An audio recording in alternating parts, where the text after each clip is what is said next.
बच्चों आप लोग मुझे सुन पा रहे हैं? आप लोग तो सुन ही पा रहे हैं। ऑनलाइन वाले बच्चों क्या आप लोग मुझे सुन पा रहे हैं? बताइए। Yes yes sir. सर। ठीक है, तो आवाज़ तो आपको आ रही है लेकिन स्क्रीन अभी सही नहीं है। जब तक कोई आता है जब तक आपको देख लेते हैं कि आपको दिखाई भी दे रहा कुछ थोड़ा बहुत। ये जो मैंने लिखा है आपको मालूम पड़ा है क्या लिखा है मैंने? Yes sir. ठीक है, तो जब तक सही करेंगे हम इसको, हम शुरू तो कर सकते हैं अपनी क्लास। देखो बच्चों, हम पिछली क्लास तक ये समझ गए थे कि एंगुलर क्वांटिटीज क्या होती है, हम ये समझ गए थे कि अल्फा क्या होता है, ओमेगा क्या होता है, टेंजेंशियल एक्सेलरेशन अल्फा पर कैसे डिपेंड करता है, हम v is equal to omega, normal acceleration, centripetal acceleration, radial acceleration, वो सब कुछ हम पढ़ चुके थे। ओमेगा के बारे में एक खास बात ये मालूम पड़ी थी कि ओमेगा इस बात पे डिपेंड करता है कि आप कहाँ से देख रहे हो। तो एक सवाल उस पर भी लिया जाए। ये एक पार्टिकल है जो कि सर्कुलर मोशन पे गोल गोल घूम रहा है। मेरा आपसे क्वेश्चन है कि सेंटर और एक पॉइंट ये है ए, आपको एक पार्टिकल जो लगातार गोल गोल घूम रहा है कांस्टेंट स्पीड पर, आपको omega C ratio omega A निकालना है। ओमेगा सी का मतलब है कि जब आप इसको सेंटर से देखोगे तब आपको पार्टिकल का ओमेगा क्या दिखेगा, और जब आप उसको पॉइंट ए पे खड़े होकर देखोगे तब आपको पार्टिकल का ओमेगा क्या दिखेगा। आपको इन दोनों ओमेगा का रेशियो निकालना है। निकालिए। Determine the ratio of omega.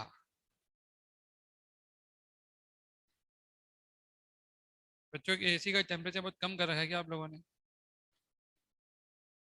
बताओ, 18-19 करके आए हो क्या? तो कितना करा है? 26 किया है, फिर तो ठीक है।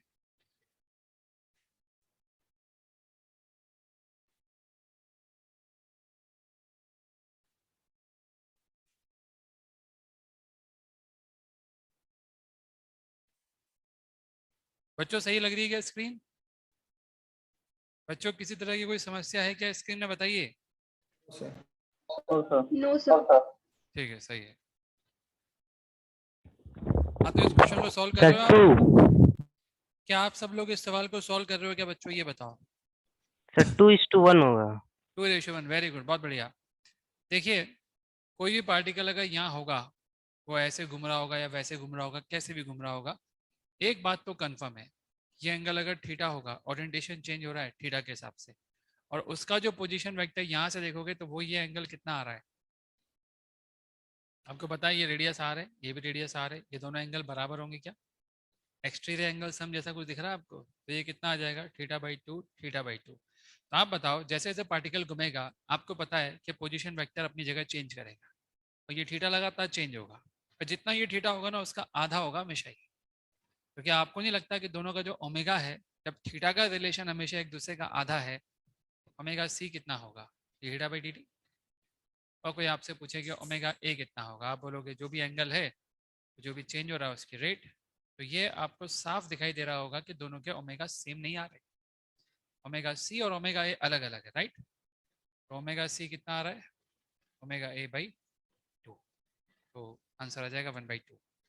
सबको समझ में आ गया? इस सवाल से आपने ये सीखा कि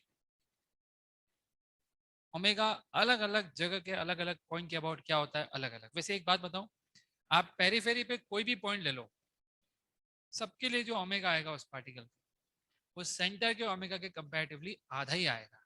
आप बोलोगे सर अगर ये पॉइंट लिया होता तब भी? हाँ, आप करके देख लो खुद ही। इस बार इस पॉइंट, ये रहा सी, ये रहा ए, पार्टिकल ये रहा, कहीं भी मान लो जहाँ कहोगे, यहाँ मान लो, कहीं तो मानना पड़ेगा ना आपको। मान लो आपने ये लाइन खींची और पार्टिकल यहाँ मान लिया, वही आएगा, वही केस। एक एंगल ये बनेगा और दूसरा एंगल ये बनेगा, और दोनों एंगल आप देख सकते हो ऐसे ही आएंगे। तो ये हर बार हो रहा है। सबको समझ में आ गया? आप लिख भी सकते हैं, omega about centre is always equals to omega, omega of particle about center is always equals to omega, is always equals to, is always equals to half of omega, always equals to half of omega, half of omega at periphery, at a point on periphery, at a point on periphery। periphery पे जो point होगा उसके omega का मैंने कौन सा आधा बताया आपको? कौन आधा है भाई, एक बार कंफर्म कर लेते हैं। ओमेगा ए आधा होगा ना? मैंने गलत लिखा है, sorry. Omega A is omega C/2 है ना? ये लिखो आप। तो मैंने क्या लिखवाया आपको, ओमेगा सेंटर का आधा लिखा है कि पेरिफेरी को आधा लिखा है, क्या लिखा है चेक करो, ये होना चाहिए statement. Omega centre is double of omega at periphery लिखो। Omega at centre is double the omega about periphery, half की जगह डबल करो उसको, ये रिलेशन आपके सामने है। विदाउट, तो ओमेगा वाला कंसेप्ट क्लियर हो गया, आगे बढ़ते हैं अपन। अब लिखिए क्वेश्चंस ऑफ डायनामिक्स, या सीधा हेडिंग डालो डायनामिक्स ऑफ सर्कुलर मोशन। आपने कुछ दिनों तक आपने केवल क्या पढ़ा, काइनेमेटिक्स ऑफ सर्कुलर मोशन। अब आप क्या पढ़ोगे, डायनामिक्स ऑफ सर्कुलर मोशन। आप जानते हो डायनामिक्स का मतलब क्या होता है, net force is equal to ma। कोई भी आपसे पूछे कि डायनामिक का क्या लिटरल मीनिंग है, तो आप बोलोगे जितना भी फोर्स लग रहा है उन सबका सम अगर आप ma के बराबर कर दो तो हम उसको बोलते हैं डायनामिक्स ऑफ सर्कुलर मोशन। पर इस चीज को लिखने का एक तरीका होगा, वो तरीका मैं आपको अब सिखाऊंगा कि सर्कुलर मोशन का सवाल अगर आ गया तो आपको क्या क्या करना है। लिखना यही है, लेकिन इसको कैसे लिखना है वो आपको सिखाएंगे। आप बोलोगे तो इसमें क्या है, तो आता ही है। अच्छा ये बताओ, एक ब्लॉक ऐसे स्लाइड होगा, कैसे लिखते हो एक क्वेश्चन, एक इस डायरेक्शन में लिखते हो और एक इस डायरेक्शन में, याद आ रहा है कुछ कुछ। इस डायरेक्शन में भी नेट फोर्स ma लिखते हो, इस डायरेक्शन में नेट फोर्स ma लिखते हो। अगर ये इंक्लाइन प्लेन के अलोंग चल रहा है तो इस डायरेक्शन में एक्सेलरेशन 0 होता है, एक्सेलरेशन केवल इंक्लाइन प्लेन के अलोंग होता है। ये सब आपने कर रखा है पहले। आज आपको हम ये सब नहीं बताएंगे जो आपने कर रखा है, आज तो हम सर्कुलर मोशन का सवाल कैसे करेंगे, वो भी डायनेमिक्स वाला, वो आपको सिखाएंगे। पहला स्टेप देखिए, स्टेप्स क्या होती है। पहला स्टेप लिखिए, identify the plane of circular motion. Question के अंदर लिखा होगा कि सर्कुलर मोशन कौन से प्लेन में हो रहा है। Identify the plane of circular motion, identify the plane of circular motion, identify the plane of circular motion and sketch the circle and find its radius by geometry. Identify the plane of circle, sketch the circle and find the radius of circle by geometry. Geometry मतलब शक्ल diagram देख दुखा के आप बताओ कि radius कितना होगा। जब तक रेडियस नहीं मालूम होगा हमारा पहला स्टेप खत्म नहीं होता है। तो पहला स्टेप में सर्कल बनाओ, रेडियस निकाल लो, जो भी निकाल सकते हो आप, डेटा गिवन है उसके हिसाब से, और आगे बढ़ेंगे हम। कई बार रेडियस दिया होगा डायरेक्टली तो आपको निकालना भी नहीं पड़ेगा। सेकेंड स्टेप क्या होगा, पहला स्टेप खत्म कर दिया आपने, सर्कल बना लिया, प्लेन ढूंढ लिया, रेडियस भी निकाल लिया। अगला स्टेप लिखिए, make free body diagram on particle. Particle का फ्री बॉडी डायग्राम बनाइए, पार्टिकल पर लगने वाले तमाम फोर्सेस को आप दिखाइए। Make free body diagram, make free body diagram of particle. आ गया, सारे फोर्स आपके सामने आ चुके हैं। अगला स्टेप क्या होगा, वो जितने भी फोर्स आपने बनाए हैं अब आपको उन सबके कंपोनेंट रिजॉल्व करने पड़ेंगे अलग अलग डायरेक्शन में। तो कौन से डायरेक्शन में रिजॉल्व करोगे वो मैं आपको लिखा रहा हूँ। देखिए, resolve all the forces, resolve all the forces in the plane of circle and perpendicular to plane of circle. Resolve all the forces in the plane of circle and perpendicular to plane of circle. Plane आप पहले ही identify कर चुके हो, free body diagram आप पहले ही बना चुके हो, तो फोर्स के कंपोनेंट तो आप निकाल ही सकते हो। एक कहाँ निकालोगे, सर्कल के प्लेन में, और दूसरे कंपोनेंट्स कहाँ निकाले जाएंगे, सर्कल के प्लेन के परपेंडिकुलर। आपको पता है अगर सर्कुलर मोशन इस प्लेन में हो रहा है तो ये भी पता है कि उसका एक्सेलरेशन इसी प्लेन में होगा, टेंजेंशियल नॉर्मल सब इसी प्लेन में होगा। इसका मतलब इस प्लेन के परपेंडिकुलर डायरेक्शन में पार्टिकल का कोई एक्सेलरेशन नहीं है। तो क्या आप ये बोल सकते हो थर्ड स्टेप में summation of all the forces perpendicular to plane of circular motion कितना होना चाहिए, आप बोलोगे 0। Y 0, as acceleration in this direction is 0। क्या आप सबको समझ में आ रहा है?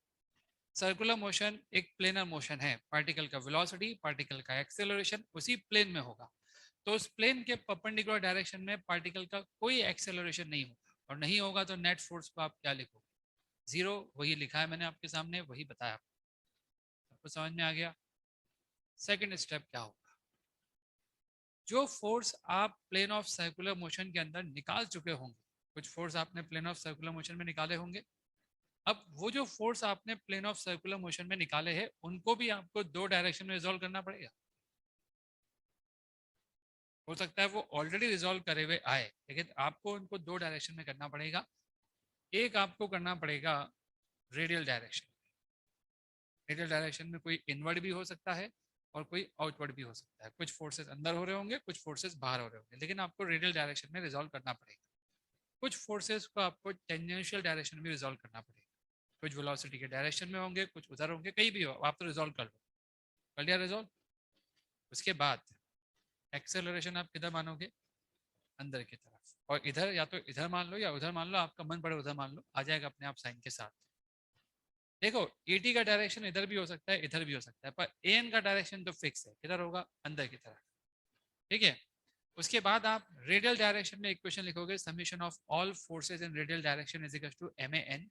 उसमें ये ध्यान रखना, जो जो फोर्स अंदर की तरफ है उनको प्लस में लिखना पड़ेगा, जो जो फोर्स बाहर की तरफ है उनको माइनस में लिखना पड़ेगा, और उन सबको बराबर किसके लिखोगे? M इंटू AN की। AN is normal acceleration, radial और सेंट्रीपिटल। लिखिए, resolve further all the forces, resolve further all the forces, resolve further all the forces component in plane of circular motion in two directions. Resolve all the forces component in plane of circular motion in two directions, radial and tangential, radial and tangential। तो दो direction में आपको resolve करना पड़ेगा, और फिर आपको लिखना पड़ेगा summation of all forces component in radial direction is equal to MAN। इसमें ये ध्यान रखना पड़ेगा, force towards centre is positive and force away from centre. आपको वैसे समझ में आ रहा होगा हम नेगेटिव में क्यों लिख रहे हैं उसको। अरे आप अगर NLM लगाओगे, सबसे पहले तो MAN लिखोगे, जो जो फोर्स एक ही दिशा में होता है उसको किस में लिखते थे हम? प्लस में। और जो फोर्स एक की विपरीत दिशा में होता है उसको किस में लिखते थे? माइनस में। इसलिए हम ऐसा कर रहे हैं। फिर आप summation of all force component tangential direction में निकालोगे, टेंजेंशियल, और उसको भी आप बराबर करोगे MAT के, क्योंकि आप जानते हो टेंजेंशियल डायरेक्शन में भी एक्सेलरेशन होता है। MAT के बराबर कर दोगे। इन इक्वेशन से सर्कुलर मोशन का हर सवाल सॉल्व होता है। बस यही रणनीति है। अब बस सिर्फ सवाल ही सवाल होंगे। Theory is over. Circular motion की डायनेमिक्स की थ्योरी खत्म हो चुकी है। अब तो सवालों से ही आप थ्योरी समझोगे कि अगर ऐसा सवाल आ गया तो क्या करना पड़ेगा, ये हो गया तो क्या करना पड़ेगा, लेकिन सब में करना यही पड़ेगा। फिर एक और थ्योरी आएगी सूडो फोर्स की। सूडो फोर्स की थ्योरी भी आएगी। उसके बाद फिर सूडो फोर्स के बेसिस पे हम कुछ क्वेश्चन करेंगे। इनफैक्ट वो सारे सवाल जो हम सूडो फोर्स से करेंगे उनको हम ग्राउंड फ्रेम से भी कर सकते हैं, रोटेटिंग फ्रेम में करने की बजाय। हम पहले उसको ग्राउंड फ्रेम से, कुछ क्वेश्चन ऐसे होते हैं वो RBD में कराए जाते हैं, लेकिन अपन यही कर लेंगे। जो क्वेश्चन केवल किससे हो सकते हैं? रोटेटिंग फ्रेम से। ग्राउंड फ्रेम से हमारे बस की बात नहीं है उनको करना। लोग कर सकते हैं पर हम नहीं कर सकते। लोग का मतलब क्या है? मैकेनिक्स सिर्फ 12 तक नहीं है, मैकेनिक्स तो आगे तक भी है। तो जो क्लासिकल मैकेनिक्स के बड़े बड़े ज्ञानी लोग हैं वो कर सकते हैं, उनको आता है हर फ्रेम में करना। लेकिन कुछ सवाल ऐसे होंगे जिनको हम हर फ्रेम में नहीं कर पाएंगे। हम केवल कौन सी फ्रेम में कर पाएंगे? Rotating frame. खैर शुरू करें अब सवाल। ठीक है, तो पहला सवाल आप सबके लिए। पहला सवाल एक आसान सवाल। शुरुआत हमेशा आसान सवाल से होनी चाहिए। तो हम एक आसान सवाल ले रहे हैं। ये एक टेबल है, स्मूथ टेबल है, कोई फ्रिक्शन विक्शन नहीं है यहाँ पर। यहाँ एक खूटा बांध रखा है आपने, और इस खूटे से आपने रस्सी बांध दी है, और एक ब्लॉक आपने ऐसे चला दिया है जो कि इस सरफेस पे ऐसे गोल गोल घूम रहा है। इसकी लेंथ आपको दे रखी है L, इसका मास आपको दे रखा है M, नीचे ग्रेविटी लग रहा है। Determine the tension. ओमेगा दे दूं मैं आपको इसका, या स्पीड दे देता हूँ आपको इसकी। ये रही इसकी स्पीड। तो लिखो आप, a particle is tied to a string whose one end is attached to a fixed rod। ये इंग्लिश लिखा रहे हैं हम। a particle is attached to a thread or a string whose one end is connected to a rod। this block is moving on circular path on horizontal table surface। this block is moving on circular path on horizontal table with constant speed v.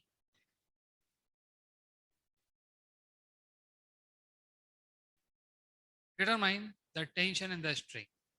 Diagram में भी दिख रहा होगा, length of string आपको दे रखी है L. ये length of string radius बन जाएगी आपकी. भाई ज्योमेट्री देखो आप, रेडियस कितना आ रहा है इसका, L आ रहा है. क्या सर्कल स्केच कर लिया मैंने? कर लिया. मैंने क्वेश्चन में करके दे दिया. क्वेश्चन में दिया हुआ नहीं होता है, आपको खुद को करना पड़ता है. आपको फील आ जाना चाहिए क्या इसमें स्केच करना पड़ेगा. कर दिया. इसके बाद क्या करोगे आप? सर्कल तो स्केच हो गया ना, अगला स्टेप क्या होगा बोलो बड़ा.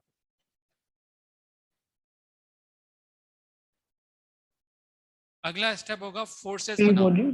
फोर्स लगा ले इसमें मन. फोर्स लग रहा होगा ऊपर की तरफ N, नीचे की तरफ होगा mg, और एक टेंशन लग रहा होगा T. लगा दिए सारे फोर्स. क्या ये सारे force plane of circular motion के अंदर या उसके परपेंडिकुलर है, या कोई ऐसा भी है जो प्लेन ऑफ सर्कुलर मोशन से तिरछा है जिसका कंपोनेंट आपको लेना पड़ सकता है? देखो ना आप, तीन ही तो फोर्स है ना. ये फोर्स किसमें है? प्लेन में. ये दोनों फोर्स किसमें है? ठीक है, मतलब वो जो रिजॉल्व करने की इच्छा थी वो करने की जरूरत ही नहीं है. ठीक है भाई. जो परपेंडिकुलर फोर्स होते हैं उनका समीशन हमेशा कितना होता है? 0. तो इससे नॉर्मल मिल सकता है आपको. हालांकि इस क्वेश्चन में आपसे नॉर्मल पूछा नहीं. अगर पूछा होता तो आप ये इक्वेशन जरूर लगाते. इस क्वेश्चन में आपसे क्या पूछा है? टेंशन पूछा है.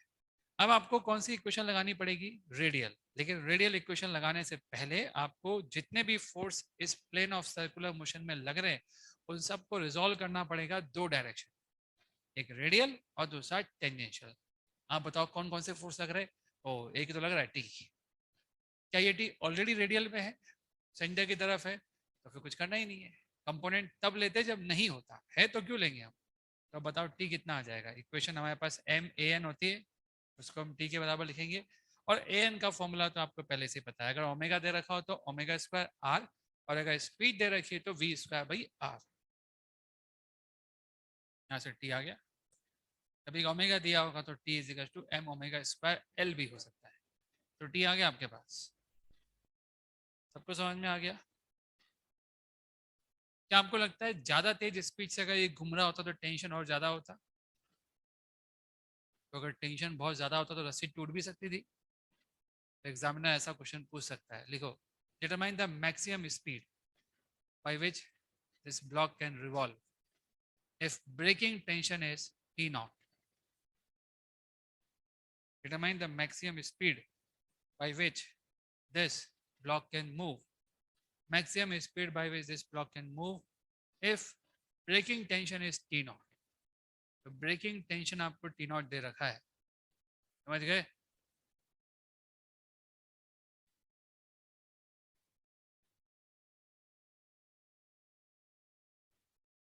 डाउट किसी को इसमें यहाँ तक बोलिए. नहीं है ना? तो बताओ आंसर क्या आएगा?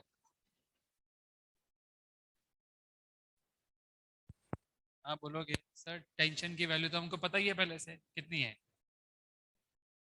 तो T इज इक्वल टू हो जाएगा T nought M V max का स्क्वायर अपॉन L. यहाँ से V मैक्स को मिल जाएगा. राइट लगा तो मिल गया.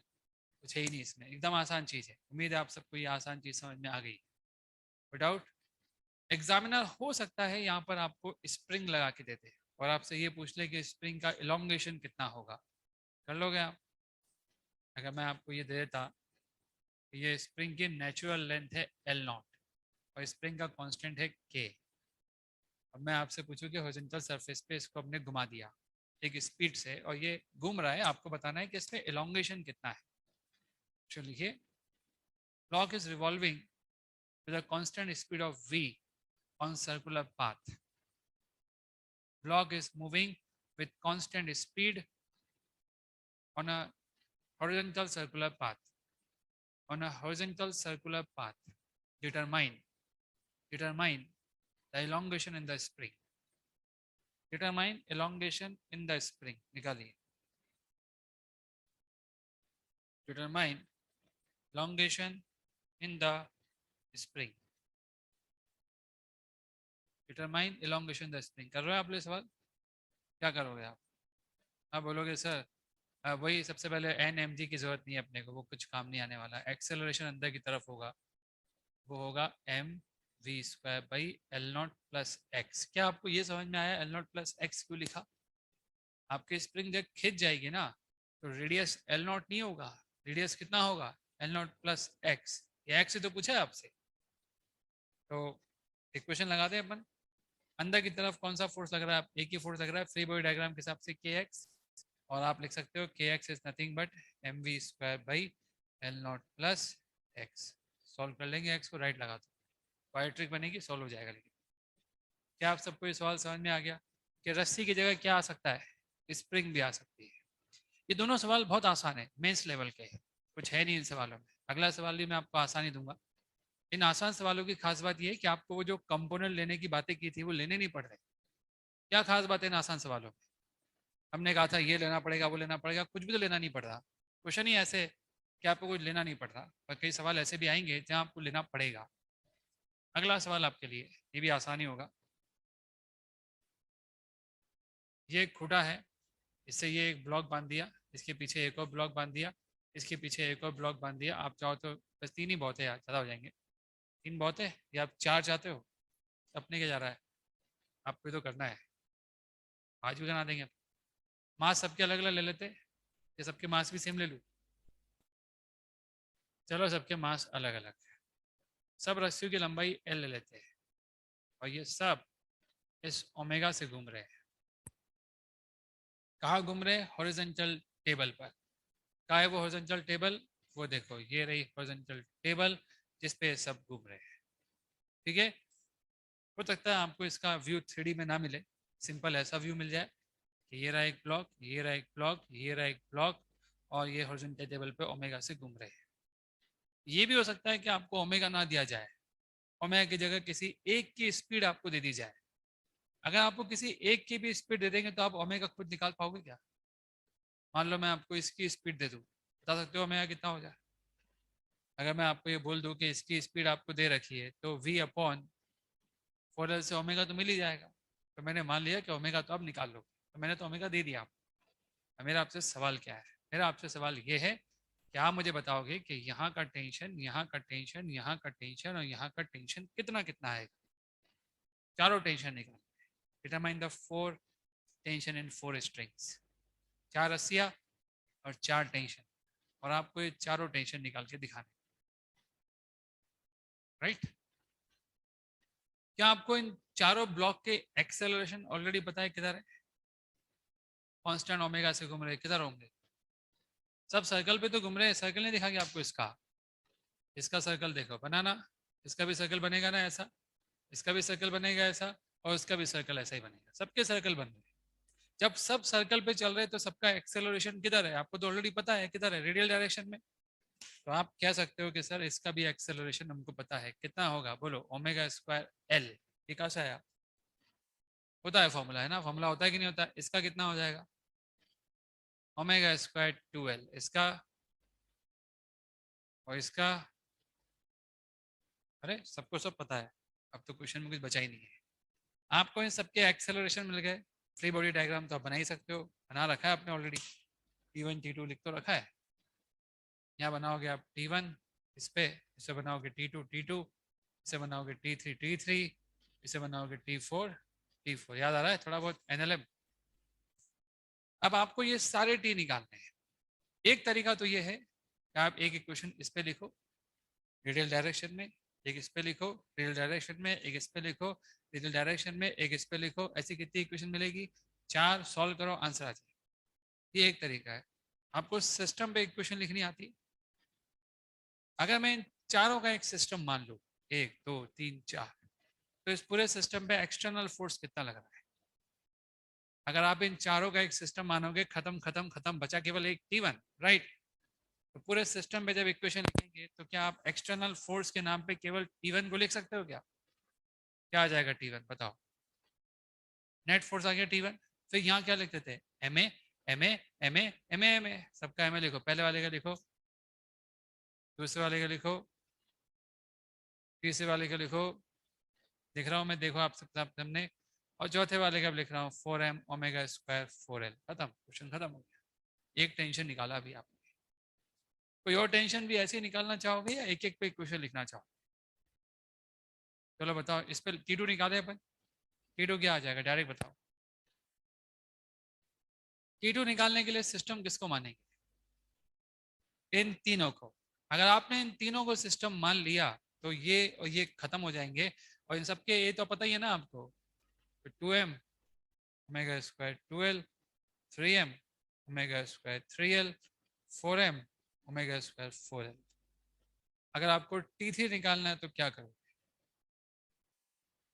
T3 में इन दोनों का सिस्टम मान लो, 3m omega square 3l plus 4m omega square 4l, और लास्ट आपको T4 निकालना है तो उसमें तो है ही एक ही। हो गया, क्वेश्चन खत्म। सबको समझ में आ गया सवाल। तो ऐसे भी सवाल आ सकते हैं जहां पे आपको सिस्टम पे इक्वेशन लिखनी पड़ जाए। अगर आपको सिस्टम पे इक्वेशन नहीं भी लिखनी आती है तो भी ये सवाल तो आप कर ही लेते हैं।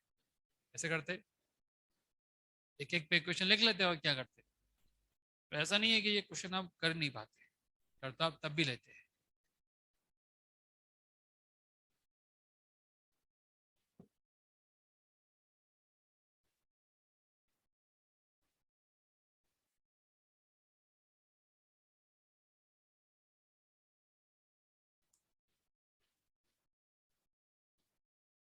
रेडी हो अगले सवाल के लिए?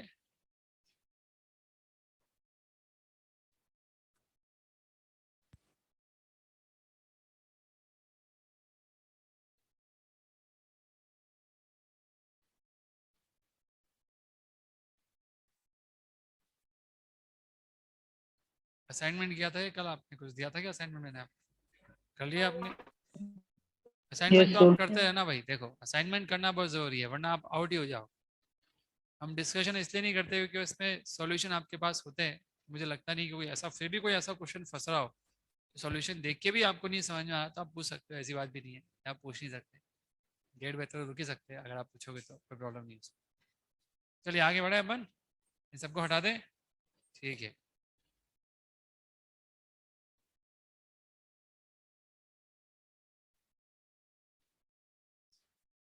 मौत का कुआं आपके सामने है। जो मौत का कुआं आपको दिखा रहे हैं, जो असली मौत का कुआं होता है, जो उससे ज्यादा डेंजरस है। असली मौत का कुआं दशहरा मेला में आया करता था, और भी कई मेलों में आपके शहरों में आता होगा। ये वो मौत का कुआं है जो आपने आज तक देखा नहीं है, और शायद ही आप कभी देखोगे। क्या ऐसा कुआं रियल लाइफ में कोई नहीं बनाएगा। एकदम परफेक्ट सिलेंडर नॉर्मली ऐसा बनता है मौत का कुआं, ये ऐसा बनाया जा रहा है, तो ये रिस्की है, बहुत खतरनाक है। ये बाइक है, और बाइक ऐसे गोल गोल घूम रही है इसके अंदर, और रफ सरफेस है, आपको यहाँ पे फ्रिक्शन दे रखा है, म्यू है।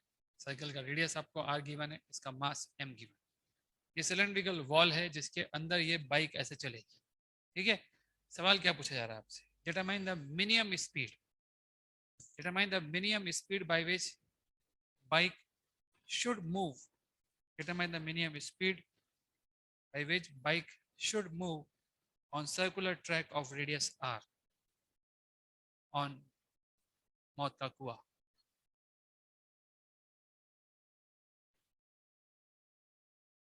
अगर ऐसा क्वेश्चन आएगा ना जैसे मैंने अभी लिखा है, तो डायग्राम जरूर बना हुआ आएगा, क्योंकि ऐसे मालूम नहीं पड़ेगा मौत का कुआं क्या होता है। डायग्राम बना हुआ है आपके सामने, अब करो इस सवाल। म्यू दे रखा है आपको,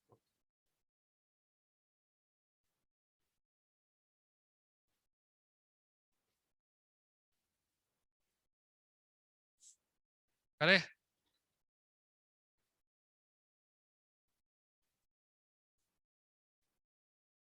सबसे पहले बताओ, फ्री बॉडी डायग्राम बना पा रहे होगे आप? एक तो नॉर्मल लग रहा होगा, जानते हो नॉर्मल का नाम कभी सुना है? हाँ बोलोगे सुना है सर, इसमें कोई नई बात तो है नहीं, ठीक है। आपसे बोला जा रहा है कि मिनिमम स्पीड जिससे इसको चलना पड़ेगा, इसका मतलब क्या है कि अगर उससे कम स्पीड से चला तो ये नीचे गिर जाएगा। ये बात सबको समझ में आ रहा है? इसका मतलब इस समय फ्रिक्शन कैसा है, लिमिटिंग। अब याद करिए, जब भी आपको फ्रिक्शन पढ़ाया गया था ऐसे सवाल पूछते थे कि मिनिमम कितना रखे, मैक्सिमम कितना रखे, मतलब आप लिमिटिंग कंडीशन में पहुंच गए हो और फ्रिक्शन अपने आखिरी मुकाम पर है। ये फ्रिक्शन वैसे फील क्या रहा हो, ऊपर लगना चाहिए कि नीचे लगना चाहिए? इसकी टेंडेंसी किधर जाने की है, इस सरफेस के रेस्पेक्ट में। एक और बात आपको बता दूं, आपके दिमाग में ये भी होगा तो ये सर सरफेस पे ऐसे भी तो चल रहा है, ऐसे भी तो चल रहा है, आपके दिमाग में होगा ना ऐसा भी तो। ठीक है, उसको बाद में बात करेंगे, उसका क्या होता है उसके बारे में बाद में बात करेंगे। वो जो आप सोच रहे हो उसके बारे में थोड़ी देर बाद बात करूंगा, घबराओ मत आप।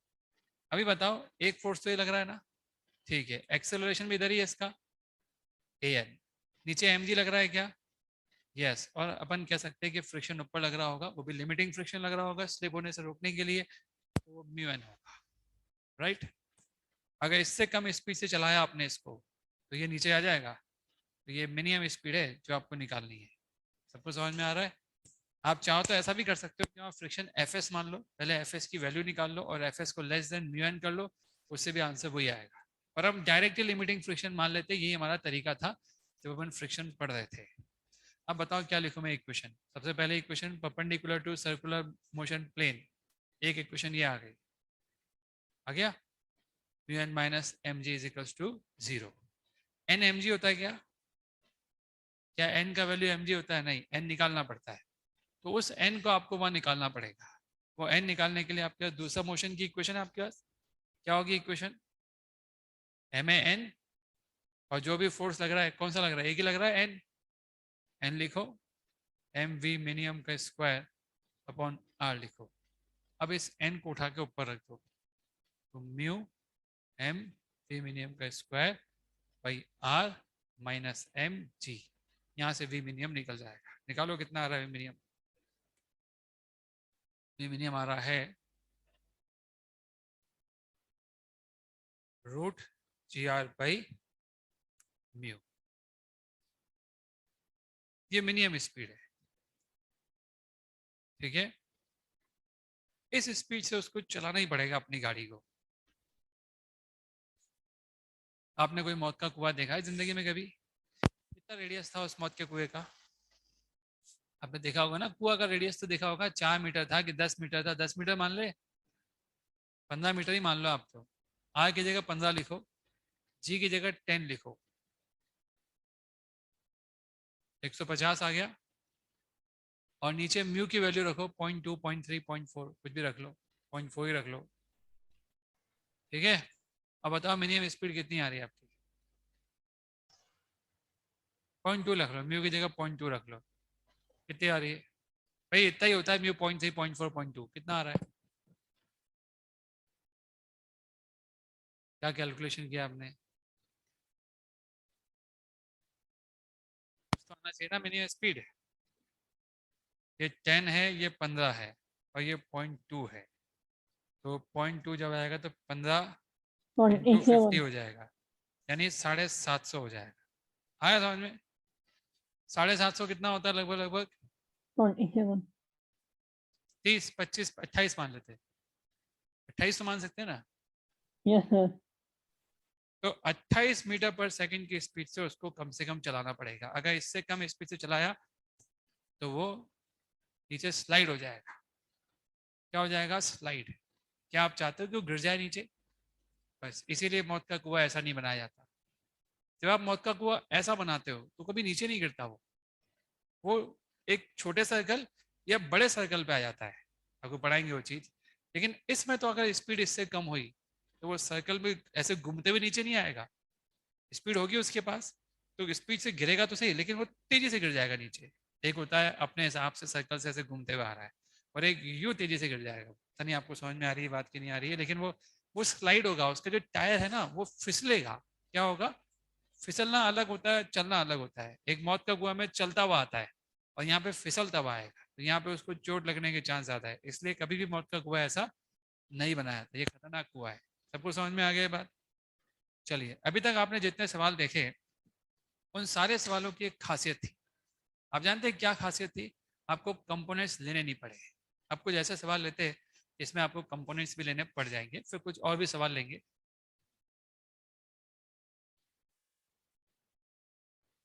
एक सबसे कॉमन सवाल जिसको बोलते हैं कॉनिकल पेंडुलम, इस तरह से गोल गोल घूम रहा है।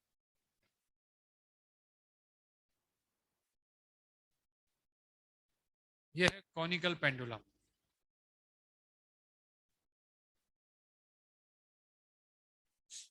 कभी कभार ओमेगा पूछ लेते, कभी कभी ओमेगा देते। अपन ने ओमेगा दे रखा है। पूछा गया आपसे, रस्सी की लंबाई दे रखी है L इस पार्टिकल का मास है m, नीचे ग्रेविटी है। आपको समझ में आ गया फिगर कैसा है? ये ऐसे घूम रहा है u, ठीक है, ओमेगा से घुमाया जा रहा है, ऐसे से घूम रहा है। तो मैं आपसे क्या पूछ रहा हूँ, डिटरमाइन टेंशन। पहला क्वेश्चन है determine the tension in the string.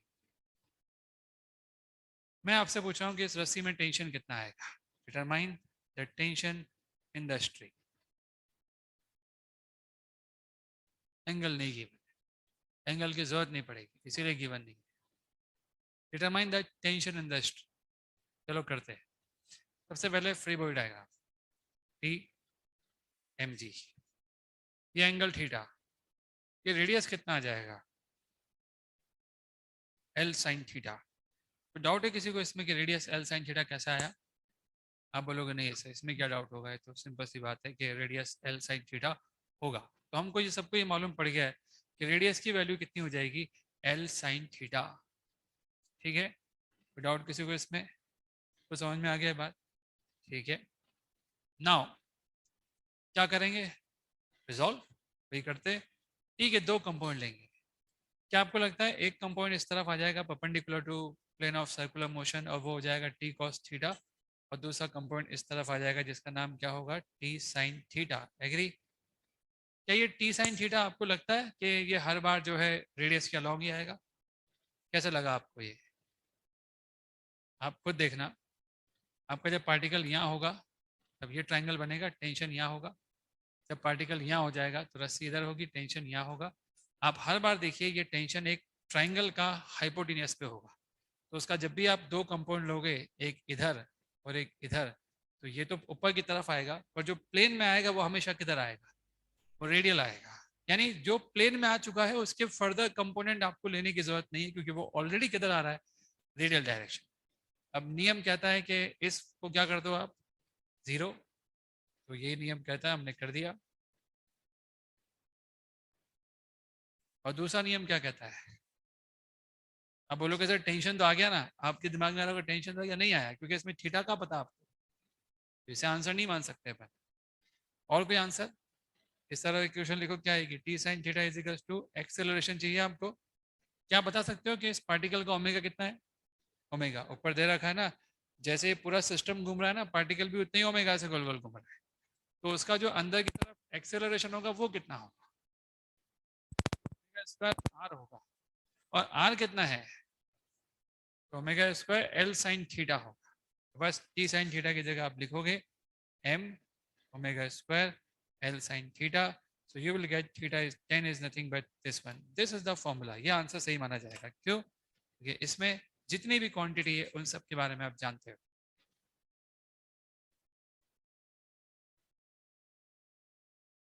सबको समझ में आ गया?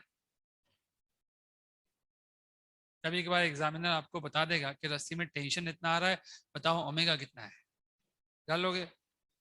कभी कभी एग्जामिनर आपसे कॉनिकल पेंडुलम का टाइम पीरियड पूछ लेगा। एक कॉनिकल पेंडुलम कहलाता है, इसका टाइम पीरियड निकालने का मतलब है एक पूरा चक्कर काटने का समय, 2 पाई ओमेगा। ऐसा भी तो हो सकता है आपके साथ। एक काम करते हैं, इस टी को उठा के वहां रखते हैं, M omega square L is equal to M G by cos theta. Cos theta की वैल्यू कितनी आ रही है, G upon L omega square, ये आ रहा है। क्या आपको लगता है थीटा की वैल्यू ओमेगा पे डिपेंड करेगी? क्या आपको लगता है जितना ज्यादा ओमेगा होगा थीटा उतना ही ज्यादा होगा? वैसे फील भी आ रहा होगा ना, तो आपको, आपने अपनी जिंदगी में कभी ऐसे रस्सी घुमाई और तेज यस घुमाते हो सर। तो क्या होता है, दूर जाता है कि नहीं आता? तो वो तो यहाँ पे भी दिख रहा होगा आपको। आप ओमेगा बढ़ाओगे तो कॉस थीटा घटेगा, और कॉस थीटा घटेगा तो थीटा बढ़ेगा। समझ में आ गया? विदाउट, तो एग्जामिनर हो सकता है कॉनिकल पेंडुलम आपको बना के दे और ये थीटा लिख के दे दे कि इतना है, और आपसे ये पूछ ले कि ओमेगा कितना होगा, कैसे निकालोगे? अब ये याद मत कर लेना है फॉर्मूला, लेकिन ये कंसेप्ट पता होना चाहिए कॉनिकल पेंडुलम में क्या हो सकता है। आपको थीटा दे दिया 37 डिग्री और लेंथ दे दी 2 मीटर, और आपसे पूछ लिया कि बताओ टाइम पीरियड कितना है, कर लोगे? क्वेश्चन है, क्वेश्चन तो कुछ भी बन सकता है। कॉनिकल पेंडुलम का टाइम पीरियड अगर पूछा जाएगा तो ओमेगा आपको निकालना पड़ेगा, थीटा आपको दे रखा है, तो पूरा कंसेप्ट आपको पता है कि आप पहले क्या निकालोगे, रेडियस निकाल लोगे, फिर दो इक्वेशन बनाओगे, एक वर्टिकल में एक हॉरिजॉन्टल में, उनसे सॉल्व कर करा के आपको ओमेगा मिल जाएगा कि नहीं मिल जाएगा? हमने तो निकाला ना आपके सामने, आपको भी आना चाहिए निकालना। असली एग्जाम में आपको ही तो करना पड़ेगा, कोई और तो करने आएगा नहीं। कॉनिकल पेंडुलम एक ऐसा आर्टिकल है जो एडवांस में कई बार आया हुआ है, और आजकल ये मेंस में भी आता रहता है, मतलब आ सकता है मेंस में।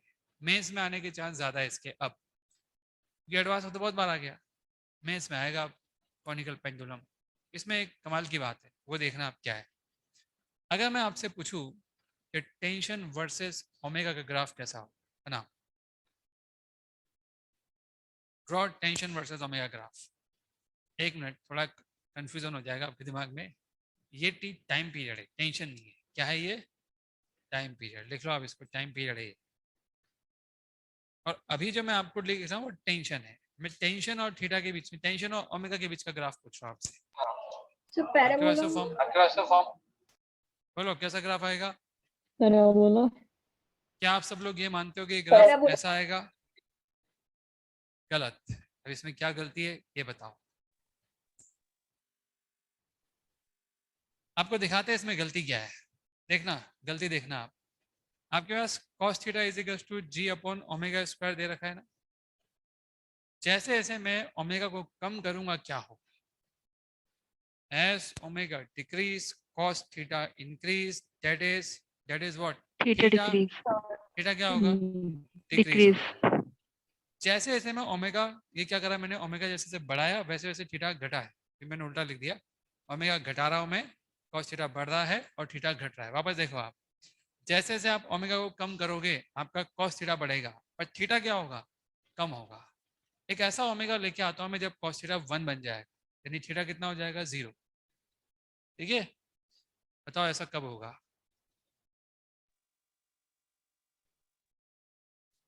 ये आ गया। इस ओमेगा पे थीटा कितना हो गया? 0 डिग्री। ये सबको समझ में आ रहा है? cos थीटा की वैल्यू कितनी कर दी मैंने यहाँ पे?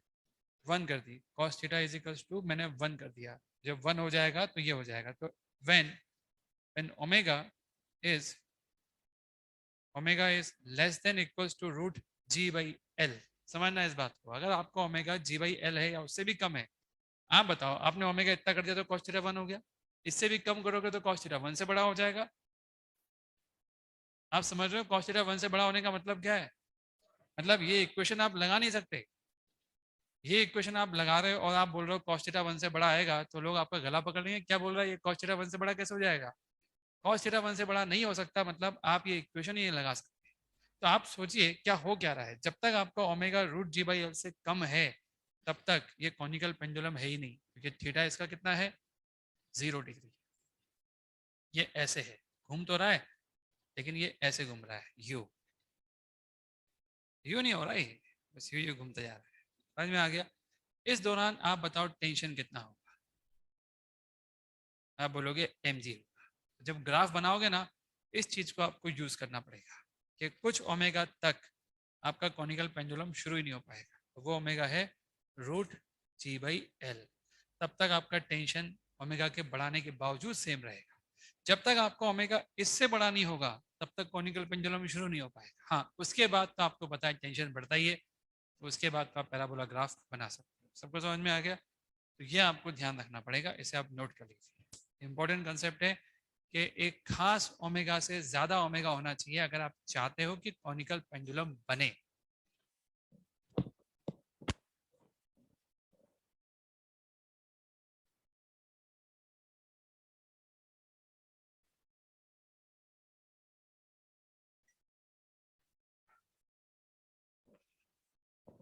क्योंकि एक ओमेगा तो ऐसा है जिसपे एंगल थीटा 0 ही आ रहा है, और उससे कम में तो थीटा कुछ होगा ही नहीं, cos थीटा 1 से बड़ा आ रहा है, मतलब वो अभी तक घूमना शुरू नहीं किया वैसे।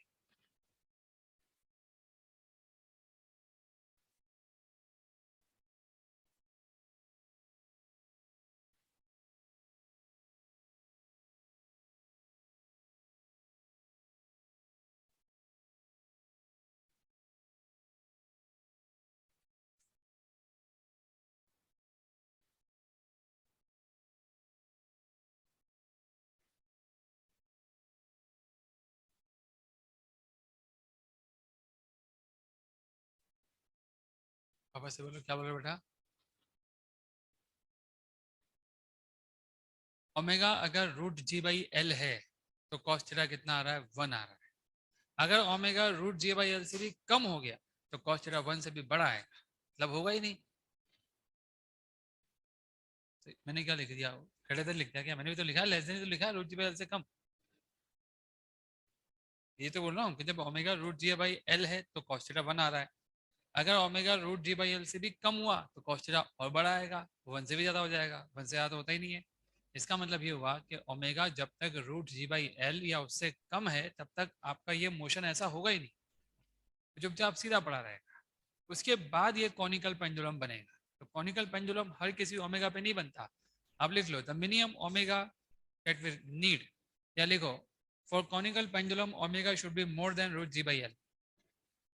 For conical pendulum motion omega should be more than root ji by l. ये बहुत जरूरी है, ये बात कई बच्चों को याद नहीं रहती, याद रखनी है आपको ये बात। Omega should be more than root ji by L.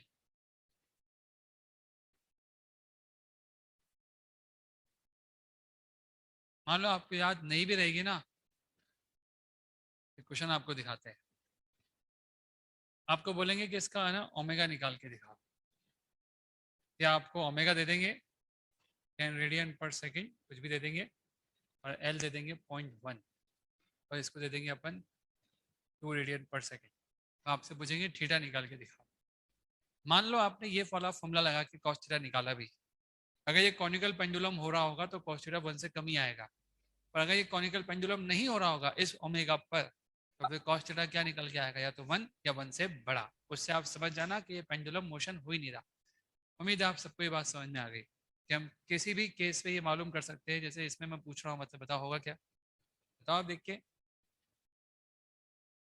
क्या ये पेंडुलम मोशन होगा, कॉनिकल पेंडुलम होगा या नहीं होगा? कॉस थीटा की वैल्यू चेक करो, 1 से बड़ी की छोटी है, या ओमेगा ही चेक कर लो, रूट जी बाई एल से बड़ा आ रहा है कि छोटा आ रहा है, कुछ तो चेक करो। रूट जी बाई एल कितना आएगा, 10 आ रहा है, 10, और ओमेगा दे कितना रखा है, तो जो 2, ओमेगा आपको दे 2, रखा है वो इस कंडीशन को सेटिस्फाई कर रहा है ना। इसका मतलब क्या नहीं हो पाएगा, पेंडुलम नहीं हो पाएगा। समझ में आ गया? जब तक आपका omega root ji by L की वैल्यू से बड़ा नहीं होगा तब तक आप कौन सा मोशन नहीं देख सकते, कॉनिकल पेंडुलम। उम्मीद है आप सबको क्लियर हो गया, आगे बढ़े, ठीक है। अब एक काम करते हैं, इसी क्वेश्चन को थोड़ा इंटरेस्टिंग बनाते हैं, 2 रस्सियां लेके चलते हैं। ये एक पार्टिकल है, 2 रस्सी अलग अलग मैंने बांधी है यहाँ पे, देखो आप, ये अलग रस्सी, ये अलग रस्सी, दोनों रस्सी अलग अलग, 2 डिफरेंट स्ट्रिंग्स आपको गिवन। तो ये सब पूरा सिस्टम ओमेगा से घूम रहा है, इसका मास m है, नीचे ग्रेविटी है।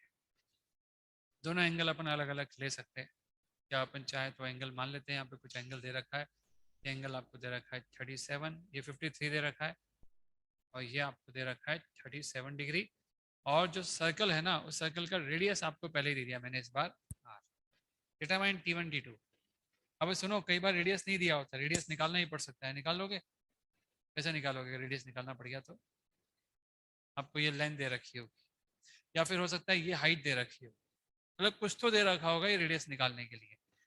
तो करो इस सवाल को। Determine T1 T2, determine tension in both string, determine tension in both string, determine the tension in both string।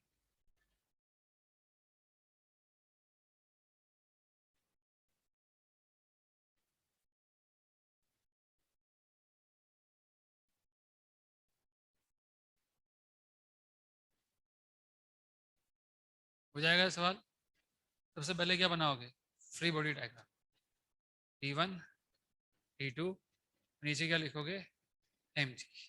फिर रिजॉल्व करो 2 डायरेक्शन, एक प्लेन ऑफ सर्कुलर मोशन में और एक प्लेन ऑफ सर्कुलर मोशन के परपेंडिकुलर, यही 2 डायरेक्शन है, हर बार आप इन्हीं 2 डायरेक्शन में रिजॉल्व करते हो, ये तो पता है ना आपको।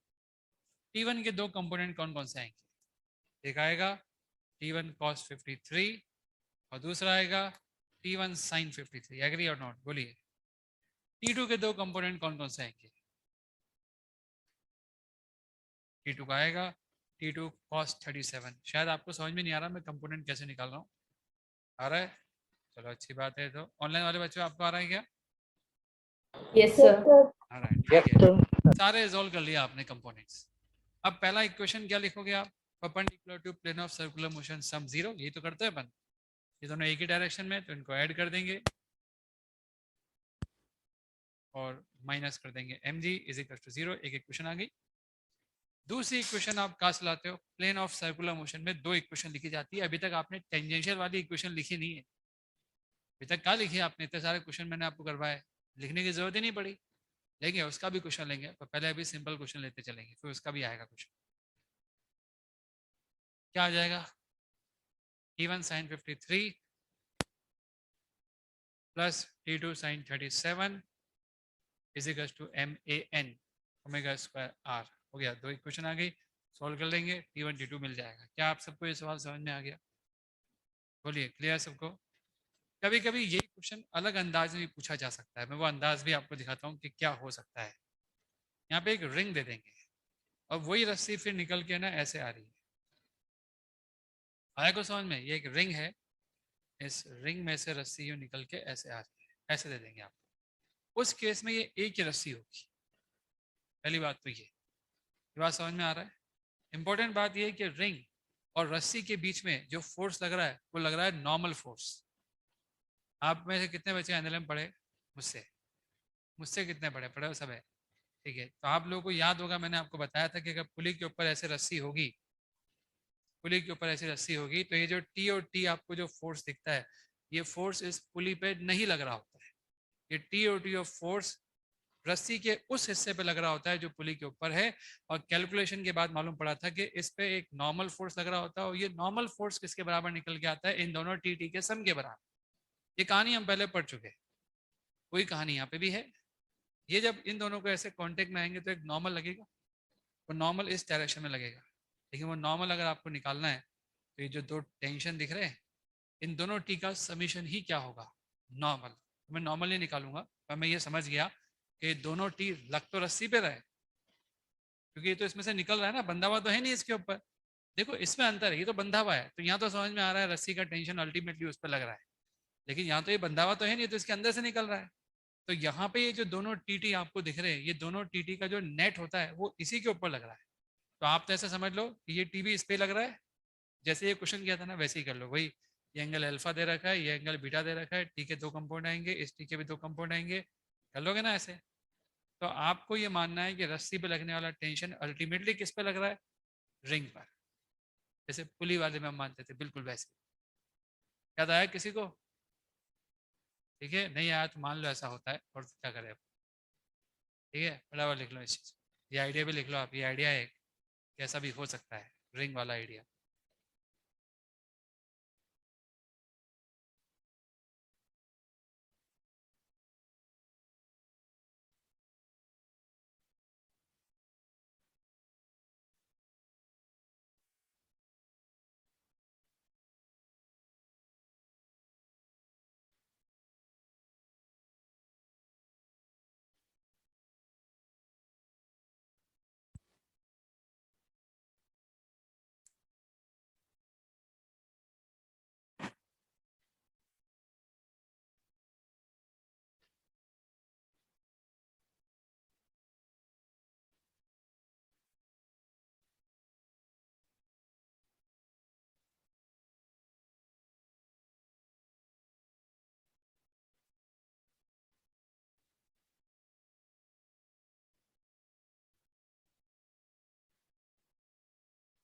देखिए, अब अगला सवाल देखिए। ये एक रॉड है और इस रॉड को आपने से फिक्स कर रखा है।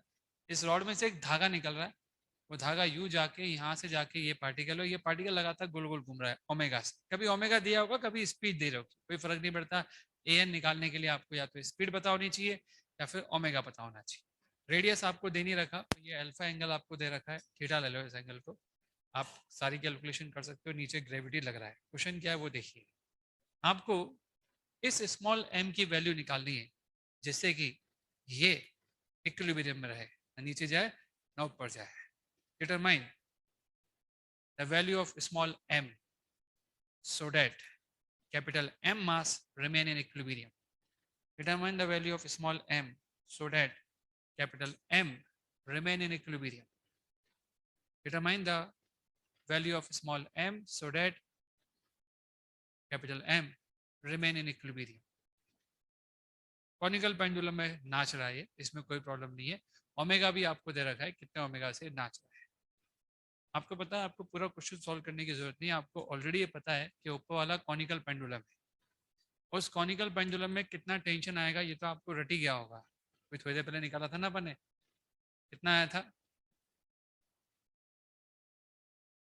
लेंथ ऑफ स्ट्रिंग पता हो, ओमेगा पता हो, तो टेंशन आपको डायरेक्टली पता है. वरना तो आपको निकालना पड़ेगा. वही जो कॉनिकल पेंडुलम की सारी इक्वेशन अभी अपन ने लगाई थी ना, वही सारी लगा करके आपको क्या निकालना पड़ेगा, टेंशन.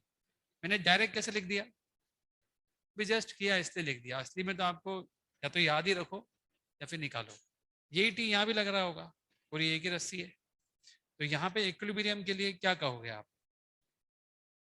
दोनों इक्वेशन को इक्वेट कर दो, आपको मास मिल जाएगा. इसे लल्लू सवाल कहेंगे. ये सवाल मेंस में आ सकता है.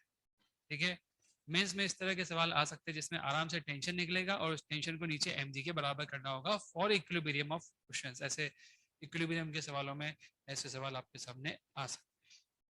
आपसे ये पूछ सकते हैं कि स्पीड को आपने 4 गुना कर दिया, टेंशन पे कितना असर पड़ेगा. कॉनिकल पेंडुलम का क्वेश्चन आ जाए, आपको बोला जाए कि ये ऑलरेडी घूम रहा है, अभी टेंशन इतना है, ओमेगा को 3 गुना कर दिया, अब बताओ टेंशन कितना टाइम्स हो जाएगा. अब बोलोगे 9 टाइम्स हो जाएगा. उसमें है क्या, ऐसे लल्लू क्वेश्चन बहुत देखने को मिलेंगे मेंस लेवल. एडवांस में तो ऐसे क्वेश्चन कोई नहीं पूछेगा आपसे. क्या आप सबको ये सवाल समझ में आ गया. बोलिए अगला सवाल लिया जाए. ठीक है, अभी तक के हर सवाल की एक खासियत है कि आपने अभी तक टेंजेंशियल डायरेक्शन में एक भी इक्वेशन नहीं लगाई. कहाँ लगाई, जरूरत ही नहीं पड़ी. तब एक ऐसा सवाल भी लिया जाए जिसमें एक क्या में से कई सवाल लेंगे अब लगातार लाइन से, जिसमें आपको बार बार इक्वेशन लगानी पड़ सकती है टेंजेंशियल और नॉर्मल दोनों दिशाओं. T sine theta, L sine theta हो चुका ना. तो कॉनिकल पेंडुलम में मैंने तो डिराइव नहीं किया, आपको ये बताता हूँ कैसा है, वापस जाता हूँ. ठीक है, एक कंपाउंड आएगा टी साइन थीटा, रेडियस कितना हो जाएगा, रेडियस कितना हो जाएगा एल साइन थीटा. तो T sine theta equals to क्या हो जाएगा, m omega square L sine theta. आ गया T m omega square l. मैं डायरेक्ट यूज कर लिया, मैंने प्रूफ नहीं किया कि टी कैसे आया, क्योंकि ये प्रूफ मैं ऑलरेडी कर चुका था. तो मुझे लगा कि मैं डायरेक्ट लिख सकता हूँ. सबको समझ में आ गया बात. ठीक है, क्या आप सबको ये भी समझ में आ रहा है कि टेंशन ओमेगा पे डिपेंड करेगा. क्लियर है ना. चलो आगे बढ़ते हैं, हटा दे इसको अपन. अब कुछ ऐसे सवाल लेते हैं जिसमें आपको जितना आपको लिखाया था ना कि 4 स्टेप्स फॉलो करनी पड़ेगी, वो सारी स्टेप्स आपको फॉलो करनी पड़ जाएगी. एक सवाल ऐसा भी लेते हैं.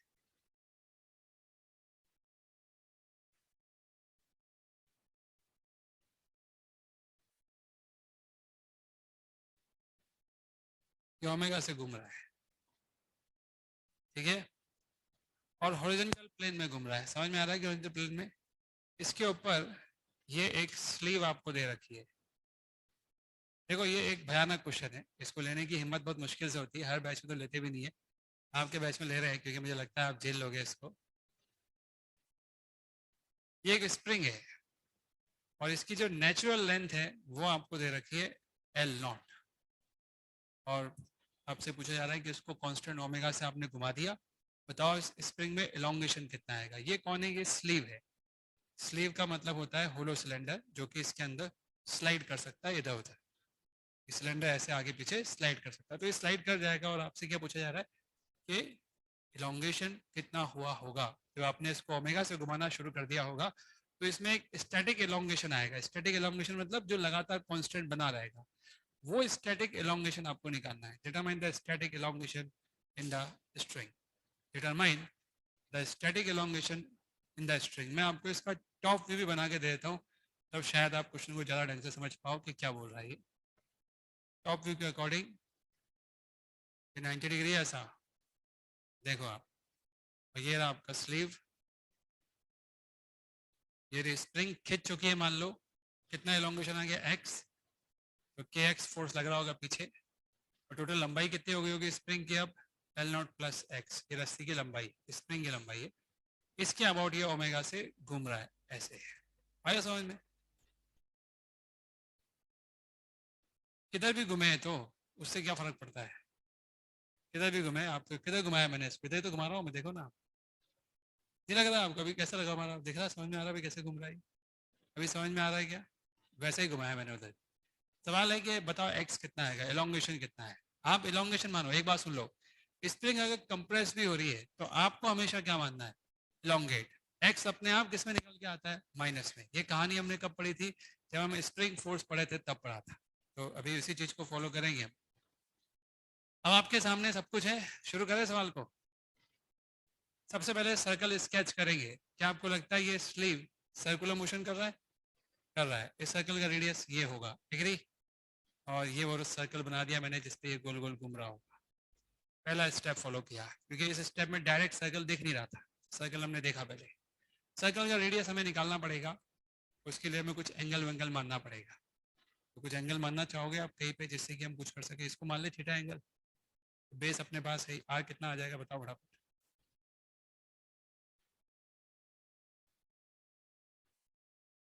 L nought plus x by cos theta. चलो ये तो हो गया। अब फ्री बॉडी डायग्राम बनाया जाए, इसके बिना तो कुछ होता ही नहीं है। आप जानते हैं एक फोर्स यहाँ लगेगा, ग्रेविटी, जो वहां नहीं दिखा सकता मैं टॉप व्यू में, और एक नॉर्मल फोर्स भी लगेगा। अब नॉर्मल फोर्स यहाँ दिखा पाना बहुत मुश्किल है। क्यों मुश्किल है? क्यों हम नॉर्मल फोर्स इतना इजीली नहीं बता सकते कि कहाँ लगेगा? आप खुद देखिए, नॉर्मल फोर्स आप कैसे निकालोगे? ये रहा सिलेंडर, सॉरी ये तो रॉड है, और इस रॉड के ऊपर उसके साथ कांटेक्ट में सिलेंडर लेके आ रहा हूँ, ठीक है?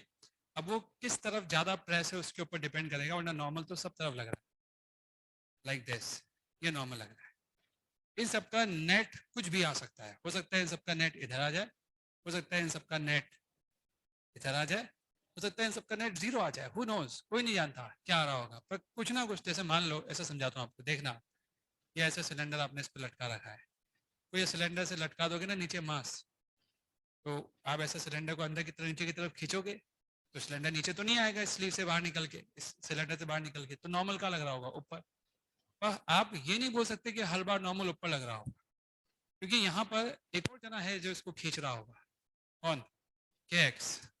तो आपको भी पता ही नहीं है कि इस पे नॉर्मल फोर्स, इनफैक्ट मैं आपको बताऊं इस पे नॉर्मल फोर्स किधर लग रहा होगा, तो वाकई में नहीं पता। कारण क्या है? क्योंकि इतने सारे नॉर्मल का सम किधर आ रहा होगा ये आप डायरेक्टली नहीं बोल सकते। क्या आप सबको ये बात समझ में आ रहा है? केवल एक ही फोर्स लग रहा हो तो अपन तो भी सोच के बोल सकते, लेकिन यहाँ तो नहीं बोल सकते। तो हम क्या करेंगे? सेफ साइड लेंगे।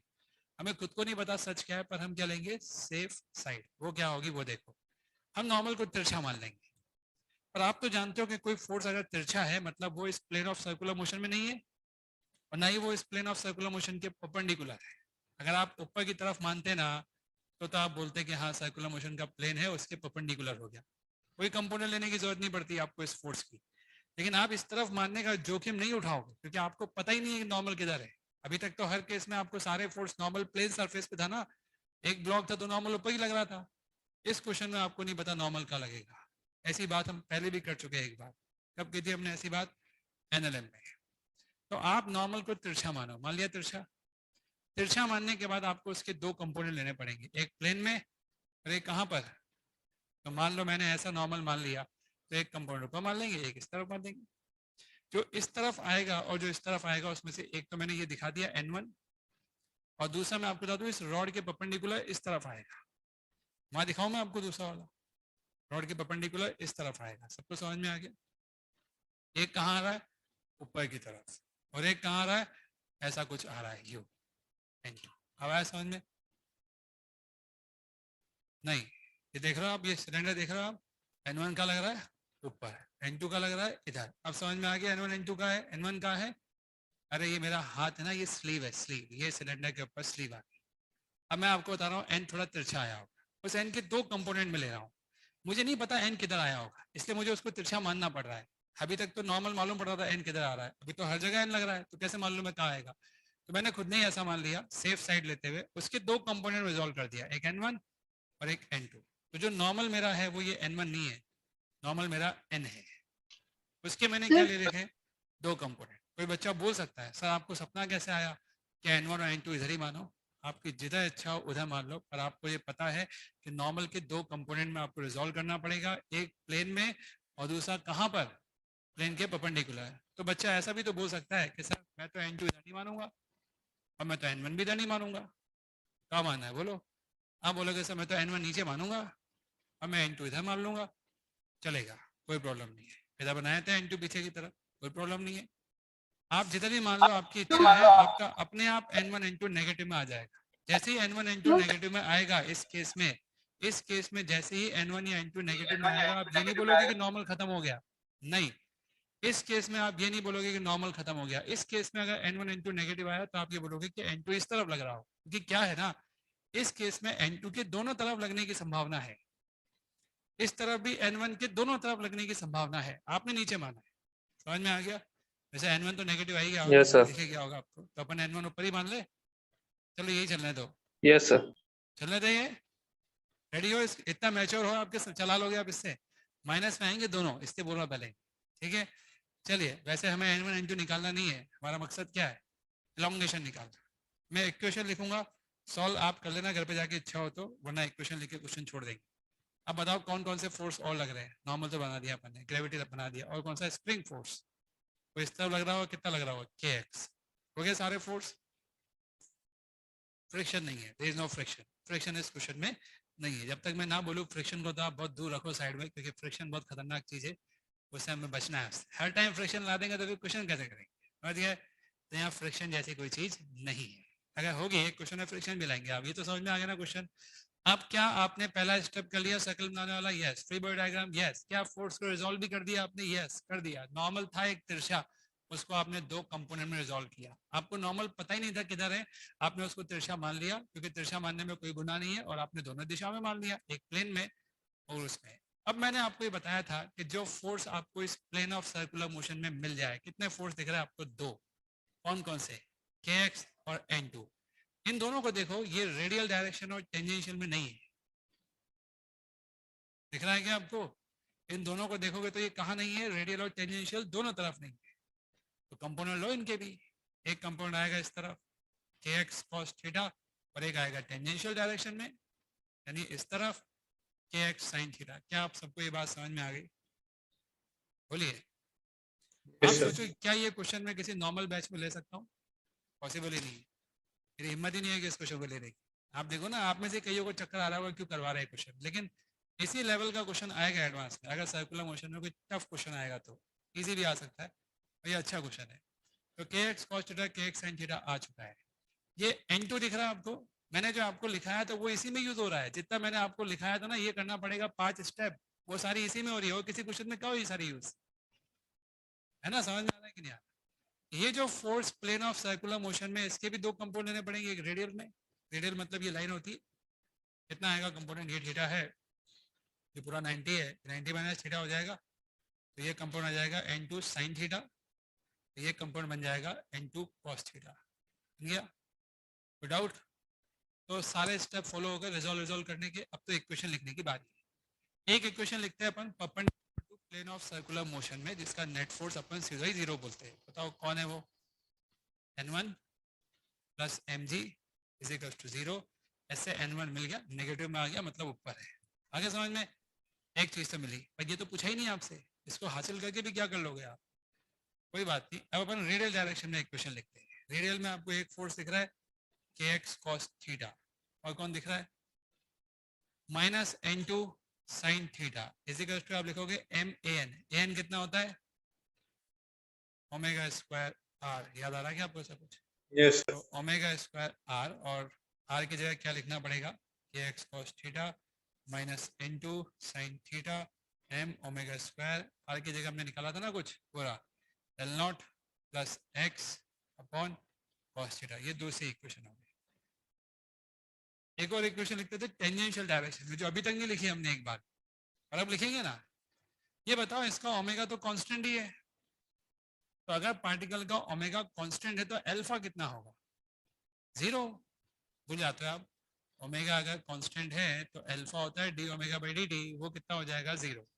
अल्फा अगर जीरो है तो एटी कितना हो जाएगा, अल्फा आर, वो भी हो जाएगा जीरो। अब आज के बाद ध्यान रखना, अगर ओमेगा कांस्टेंट है तो टेंजेंशियल एक्सेलरेशन जीरो होता है।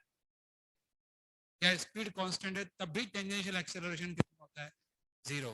उधर देख के बताओ, टेंजेंशियल डायरेक्शन में दो दो फोर्स दिख रहे हैं, लेकिन इस डायरेक्शन में जो 80 होगा, 80 दिखा दो इधर, वो होगा कितना, 0। क्या देखूंगा मैं, net force is to M में, नेट फोर्स इज टू 0। बस क्वेश्चन खत्म हो गया। नेट फोर्स में बचा अपने पास n2 cos थीटा,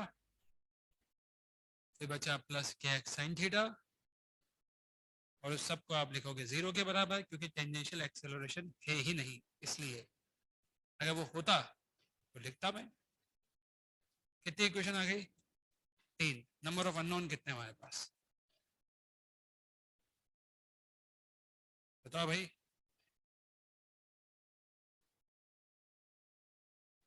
तीन अननोन है ना, तो 3 इक्वेशन भी है, तो सॉल्व कर लेंगे आप। तो लिख लो,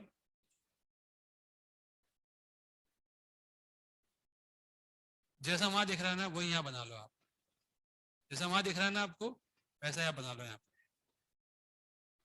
आपको जैसा वहां दिख रहा है ना, वैसा ही ओमेगा आप यहाँ बना लो। अब ये तो बोलो ना, आपने ओमेगा को कैसे चेंज किया, ये तो दिमाग है, ये तो दिमाग लगाना आपको। कैसे चेंज किया आपको तो समझ में नहीं आया। फिगर क्या है, देखो, एक रॉड ऐसी जा रही है, फिर रॉड ऐसे जा रही है, ये फिगर है। फिगर क्या है, इसको मत देखो, ये तो इसको सपोर्ट किया पकड़ने के लिए, ये ऐसा है। तो ऊपर से देखोगे जब आप टॉप व्यू से, तो आपको क्या दिखेगा बताओ, क्या दिखेगा बताओ। टॉप व्यू से आपको ऐसी रोड नहीं दिखेगी, देखो।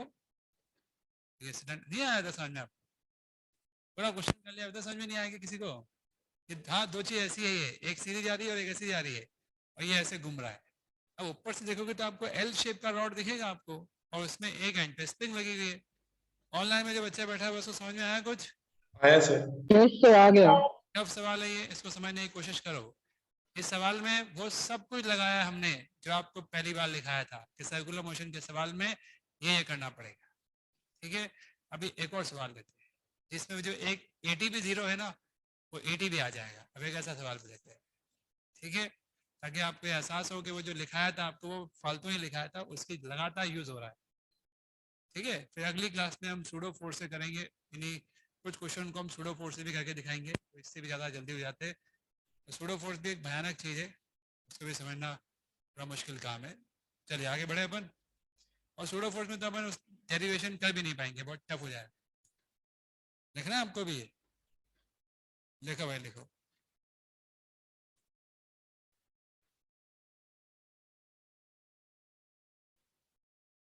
जब हम दौड़ते हैं, तुम बताओ, खड़े हो जाओ फटाफट। जब हम दौड़ते हैं तो मान लो हम आगे की तरफ दौड़ रहे हैं जमीन के रेस्पेक्ट में, तो हम पे फ्रिक्शन फोर्स जो है वो स्टैटिक लगता है कि काइनेटिक लगता है। हाँ, हम दौड़ रहे हैं यहाँ से वहां तक, ठीक है। अगर हम एक्सेलरेशन के साथ चल रहे आगे की तरफ, तो हम पे फ्रिक्शन फोर्स आगे की तरफ लग रहा है कि पीछे की तरफ लग रहा है। नहीं, बैठो, तुम बताओ भाई। आप तेजी से दौड़ रहे हो और आपका एक्सेलरेशन कुछ है दौड़ने का, आप पे जो फ्रिक्शन फोर्स लगेगा वो कहाँ लगेगा, क्यों, तुम बताओ।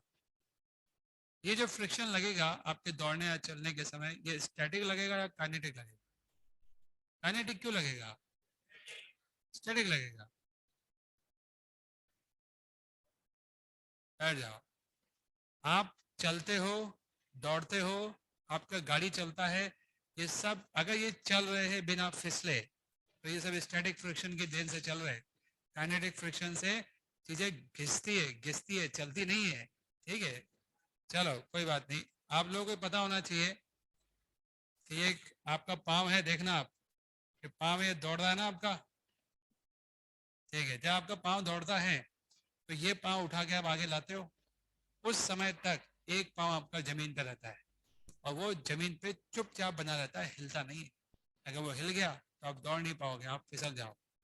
तो इसका मतलब दौड़ने या चलने के लिए हमेशा एक पाँव, देखो अभी भी आप मुझे भी देख सकते हो, मेरा एक पाँव हमेशा जमीन पे रहेगा जब मैं चल रहा हूँ, और जो जमीन पे रहेगा वो हिला नहीं अपनी जगह से। देखो ये आगे पाँव बढ़ रहा है तो वो जमीन पे, आप चल के देख लो ना, खुद भी आपको दिखेगा। ठीक है, अगर वो हिल रहा है पाँव जो जमीन पर है, वो गए तो उधर खिसक गया, तो आप बोलोगे आप फिसल गए। तो जब चलता है ना इंसान या गाड़ी चलती है, फिसलती नहीं है, तो उनके पहियों पर कौन सा फोर्स लगता है, स्टैटिक फ्रिक्शन। समझ में आ गया। अब स्टैटिक फ्रिक्शन अगर लग रहा है तो एक क्वेश्चन इसी पे लेते हैं। आपको समझ में आ गया, गाड़ी चलेगी तो उस पर स्टैटिक फ्रिक्शन लगेगा, ये तो आपको सबको समझ में आ ही चुका है। कोई डाउट किसी को इसमें? चलो ये लो एक सवाल, सवाल लीजिए क्या है, सवाल लेना भाई। ये एक सर्कल है, इस सर्कल पे एक बाइक चल रहा है या गाड़ी कार कुछ भी ले लो आप, व्हीकल है एक। देखो vehicle start from rest, vehicle start from rest, vehicle rest से स्टार्ट हुआ है। The speed of vehicle is increasing at constant rate of a naught per meter per second square. Speed of vehicle is increasing at the rate of a naught meter per second square. Speed of vehicle is increasing at the rate of a naught meter per second square. Speed of vehicle is increasing at the rate of a naught meter per second square. ये vehicle की speed का increase होने का rate है जो मैं आपको बता रहा हूँ, ठीक है? Determine the time when vehicle skid or slip. Determine the time when vehicle skid or slip. तो कौन सा टाइम होगा जब ये गाड़ी स्लिप हो जाएगी? अब गाड़ी लगातार स्पीड बढ़ रही है, घुमाया जा रहा है, स्पीड बढ़ रही है, घुमाया जा रहा है, स्पीड बढ़ रही है, स्पीड बढ़ रही है, स्पीड बढ़ रही है। एक दिन ऐसा होगा जब ये इस पे स्लिप हो जाएगा, बाहर निकल जाएगा। कोफिशिएंट ऑफ फ्रिक्शन आपको म्यू दे रखा है। इस सरफेस का जो फ्रिक्शन कोफिशिएंट है, जिसके दम पर आप चलते हो, दौड़ते हो, भागते हो, उसका कोफिशिएंट आपको म्यू दे रखा है। तो वो कौन सा टाइम होगा जब ये स्लिप हो जाएगा? ये सवाल आपसे पूछा जा रहा है। सवाल सबको समझ में आ गया? जिस टाइम पे भी ये स्लिप होगा, क्या आप मानते हो उस समय फ्रिक्शन अपनी लिमिटिंग वैल्यू पे पहुंच चुका है? ये तो सबको ही पता है ना भाई, ठीक है? अब प्रॉब्लम ये है, और आपको समझाते पूरी कहानी, पूरा ढंग से समझाते क्या हो रहा है। टी टाइम बाद मान लो व्हीकल आपका यहाँ है और उसकी स्पीड बढ़ करके कुछ हो गई है ए नॉट टी। क्या आप सबको समझ में आ गया? स्पीड समय के साथ बढ़ रही है और आज की तारीख में स्पीड कितनी है? ए नॉट टी, क्योंकि शुरुआत में 0 थी तो ए नॉट से बढ़ रही है, तो v is to U plus A T से अभी स्पीड इतनी है, ठीक है? इसमें कौन कौन से फोर्स लग रहा है? एक नॉर्मल लग रहा है, नीचे एम लग रहा है, चलो, और कोई फोर्स? फ्रिक्शन। कौन सा फ्रिक्शन? Static friction. अभी अपन यही मानते हैं कि टाइम टी पे हम चल रहे हैं, लिमिटिंग कंडीशन की बात लास्ट में कर लेंगे। आपको थोड़ा फील तो हो रहा है कि क्या हो रहा है, सीधा क्वेश्चन नहीं करना अपने को। अब बताओ जो फ्रिक्शन है वो कहाँ लग रहा है? आपने कैसे बोल दिया अंदर लग रहा है? कोई लॉजिक है आपके पास? आपको पता है जब आप सीधा स्ट्रेट लाइन में चलते हो ना, तब तो आपको एग्जैक्टली पता होता है कि स्टैटिक फ्रिक्शन कहाँ लग रहा है। लेकिन जब आप किसी कर्व पाथ पे चल रहे हो तो आपको ये पता ही नहीं होता कि स्टैटिक फ्रिक्शन किधर लग रहा है। बस इतना पता होता है कि स्टैटिक फ्रिक्शन इस सरफेस के अलोंग लग रहा है। हमारे पास सिर्फ एक ही इंफॉर्मेशन है बच्चों, और वो ये है कि स्टैटिक फ्रिक्शन जो लग रहा होगा, लग तो स्टैटिक फ्रिक्शन ही रहा है ना, ये स्टैटिक फ्रिक्शन हमको नहीं पता है किधर लग रहा है। हमें ये समझना आता है कि वो लग रहा होगा केवल कहाँ पर? इस हॉरिजॉन्टल प्लेन में लग रहा हो। जैसे अभी नॉर्मल में फंस गए थे ना अपन, अपने को मालूम पड़ा नॉर्मल क्या लगेगा। आज हम किस में फंस गए? फ्रिक्शन। हमको ये मालूम है कि फ्रिक्शन इसी प्लेन में लगेगा, लेकिन इस प्लेन में वो रेडियस के अलोंग लगेगा या वो टेंजेंशियल लगेगा या वो तिरछा लगेगा, हमें कुछ नहीं पता। तो हम अगेन सेफ साइड लेते हुए क्या करेंगे? हम उसके दो कंपोनेंट खुद ही मान लेंगे, एक इस तरफ और एक इस तरफ। असल में नेट फ्रिक्शन हमारा ये था हमारा F S is the plane of circular motion. ये एफ एस ऊपर नहीं लिया है मैंने, कहा लिया है? प्लेन ऑफ सर्कुलर मोशन में। तो जो सर्कुलर मोशन का प्लेन है उसमें एफ एस तिरछा है। अगर आपको टॉप व्यू दिखाऊं क्या मैं, ऐसे समझो आप, मेरा व्हीकल फ्रिक्शन मैंने ऐसा मान लिया। इस एफ एस के दो कंपोनेंट में रिजोल्व करेंगे ना अपन, हमारा जो नियम है वो तो यही कहता है कि अगर कोई force plane of circular motion में हो और वो प्लेन ऑफ सर्कुलर मोशन में फोर्स है, तो उसके भी आपको दो कंपोनेंट लेने पड़ेंगे, एक रेडियल और एक टेंजेंशियल। तो मैंने वो दोनों कंपोनेंट डायरेक्ट लिख दिए, Fs1 और Fs2, और मैं ये मानता हूं कि फ्रिक्शन इन दोनों के सम से ही आएगा। क्या आप सबको ये बात समझ में आ गई? आप बोलोगे से थीटा भी मान लेते, मान सकते, Fs cos theta, Fs sin theta से भी कर सकते हो। बात एक ही है, ज्यादा इजी ये पड़ता है इसलिए हम इसको फॉलो करते हैं। सबको समझ में आ गया? तो फ्रिक्शन आपको तिरछा क्यों मानना पड़ा? क्योंकि आपको पता ही नहीं है फ्रिक्शन किधर है। समझ में आ गया ना? अब बताओ क्या करें? आप बोलोगे सब तो इक्वेशन लिखनी है बस, और क्या। चलो इक्वेशन लिखें। अंदर की तरफ कितना फोर्स है? Fs2। FS2 एक ही फोर्स दिख रहा हो, कोई फोर्स दिख रहा है अंदर की तरफ? नहीं दिख रहा। m क्या लिखूंगा मैं? ए नॉट टी का स्क्वायर अपॉन r। एक इक्वेशन ये बन गई। और कोई इक्वेशन बताओ? आप बोलोगे sir n minus M G is equal to 0, तो उसे इक्वेशन ये बन गई। और कोई इक्वेशन? टेंजेंशियल भूल गए क्या आप? टेंजेंशियल एक्सेलरेशन इस बार 0 नहीं है, इस बार आपको दे रखा है वो ए नॉट है। कैसे मालूम पड़ा आपको? क्वेश्चन में लिखा हुआ ना, पार्टिकल की स्पीड इंक्रीज हो रही है। Rate of increase of speed क्या कहलाता है? Tangential acceleration. तो इस क्वेश्चन में आपको टेंजेंशियल एक्सेलरेशन पता है, स्पीड बढ़ रही है, इसलिए टेंजेंशियल एक्सेलरेशन का डायरेक्शन v की तरफ ही होगा। अब आपने इस डायरेक्शन में एक फोर्स ऑलरेडी मान रखा है Fs1, तो बस टेंजेंशियल डायरेक्शन में पहली बार नहीं दूसरी बार इक्वेशन लगा रहे हैं। इससे पहले वाले में तो लगाई थी अपन ने। तब नेट फोर्स कितना आया था टेंजेंशियल में? 0 के बराबर। क्या ये फोर्स ऑलरेडी टेंजेंशियल डायरेक्शन के डायरेक्शन में है? तो इसको प्लस में लिखना। अगर ये फोर्स टेंजेंशियल के विपरीत दिशा में होता तो आप इसको किस में लिखते हैं? माइनस में लिखते हैं। अभी तो हमें किस में लिखना पड़ेगा? प्लस में। तो इज इक्वल टू MAT लिख दो। ये तीसरी इक्वेशन है, राइट? AT कितना है? MA not. तो FS1 इज इक्वल टू आ जाएगा MA नॉट। सबको समझ में आ गया? ये बताओ, आपके पास अब बहुत कुछ आ चुका है। A नॉट ठीक है, लिखा मैंने, A नॉट ठीक है होल स्क्वायर। क्या बता सकते हो फ्रिक्शन कितना आ रहा है नेट? बोलो। आप बोलोगे सर FS1 का स्क्वायर प्लस FS2 का स्क्वायर कितना आ जाएगा निकल के? MA नॉट का whole square plus M square A nought 4 T, नहीं A नॉट स्क्वायर ही आ रहा है क्या? चेक करते जाओ कैलकुलेशन। ये आ रहा है क्या? देखो भाई, एक ने मैंने मिस्टेक कर दी, यहाँ पे स्क्वायर तो पहले से था, यहाँ 4 आ जाएगा, यहाँ 4 आ जाएगा और यहाँ पे भी 4 आ जाएगा, है ना? ये होगा ना? ये तो होगा। अब कुछ कॉमन ले, और स्क्वायर भी आएगा। हाँ ठीक है। क्या आपको ये फ्रिक्शन फोर्स जो दिख रहा है समय के साथ बढ़ रहा है क्या? बढ़ रहा है। तो आपको लगता है कि समय के साथ ये बढ़ता रहेगा और तब भी ये गोल गोल घूमता रहेगा? याद रखिए, इस पे जो फ्रिक्शन लग रहा है जमीन के द्वारा, आपको उसकी वैल्यू मिल चुकी है। ये स्टैटिक फ्रिक्शन है, तिरछा लग रहा है। Along the normal, along the tangential नहीं लग रहा, अलोंग द रेडियल नहीं लग रहा, तिरछा लग रहा है। और ये फ्रिक्शन इतना लग रहा है समय के साथ। क्या ये फ्रिक्शन बढ़ रहा है? तो क्या आपको लगता है ये जिंदगी पर गोल गोल घूम पाएगा? स्पीड बढ़ती जाएगी, फ्रिक्शन बढ़ता जाएगा? आप सब जानते हो इस फ्रिक्शन की एक लिमिट है, उससे ज्यादा ये हो नहीं सकता। आप चाहते हो कि ये गोल गोल घूमे, यानी इस पे स्टैटिक फ्रिक्शन लगता रहे, उसकी वैल्यू समय के साथ बढ़ती रहे। एक ऐसा समय जरूर आएगा जब ये स्टैटिक फ्रिक्शन बढ़ के कितना हो जाएगा? Mu N. कितना हो जाएगा? Mu N, limiting friction. क्या आप ये एन निकाल चुके हो? हाँ, mg। तो बस आपको अगर वो टाइम निकालना है, as time increases fs increases, and when fs become fl, यानी म्यू एन और म्यू एम जी। यहाँ पे म्यू एम जी क्यों लिख रहे हैं? क्योंकि यहाँ पे एन एम जी के बराबर, हमेशा ही लिख सकते हैं। देन स्किडिंग और स्लिपिंग टेक प्लेस। आपकी गाड़ी उस ट्रैक पर निगोशिएट नहीं कर पाएगी, उस ट्रैक को फॉलो नहीं कर पाएगी, उस ट्रैक से बाहर निकल जाएगी टेंजेंशियल, क्योंकि उसके बाद स्पीड टेंजेंशियल डायरेक्शन में है, तो वो घूमते घूमते टेंजेंशियली आउट हो जाएगी, बाहर हो जाएगी। अगर आप चाहते हो कि वो गोल गोल घूम सके, तो हमें ये मालूम पड़ गया कि हमारी स्पीड कितनी होनी चाहिए। स्पीड नहीं, हमारा कितने टाइम पे वो स्किड करेगा ये मालूम पड़ेगा। क्या आप सबको ये सवाल समझ में आ गया? क्लियर है?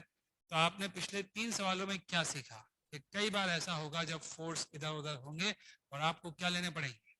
कंपोनेंट्स। आपको याद होगा जब आप बचपन मतलब 11th क्लास में जब आप इस क्वेश्चन को किए होंगे, तो आपने फ्रिक्शन अंदर की तरफ माना था। वो तब माना था आपने जब आपको बताता हूँ कैसे माना होगा आपने अंदर। अगर ये बोला जाता कि व्हीकल जो है वो कांस्टेंट स्पीड से जा रहा है और इसकी स्पीड लगातार कांस्टेंट बनी हुई है, बताओ मैक्सिमम कितनी स्पीड से हम इसको चलवा सकते हैं जिससे कि ये सर्कल पर निगोशिएट कर सके? Maximum speed by which this vehicle can move in horizontal circular track. अगर ये क्वेश्चन आता है, देखो क्या चेंजेस आएंगे। अगर स्पीड आपकी कांस्टेंट है तो 80 0 आएगा।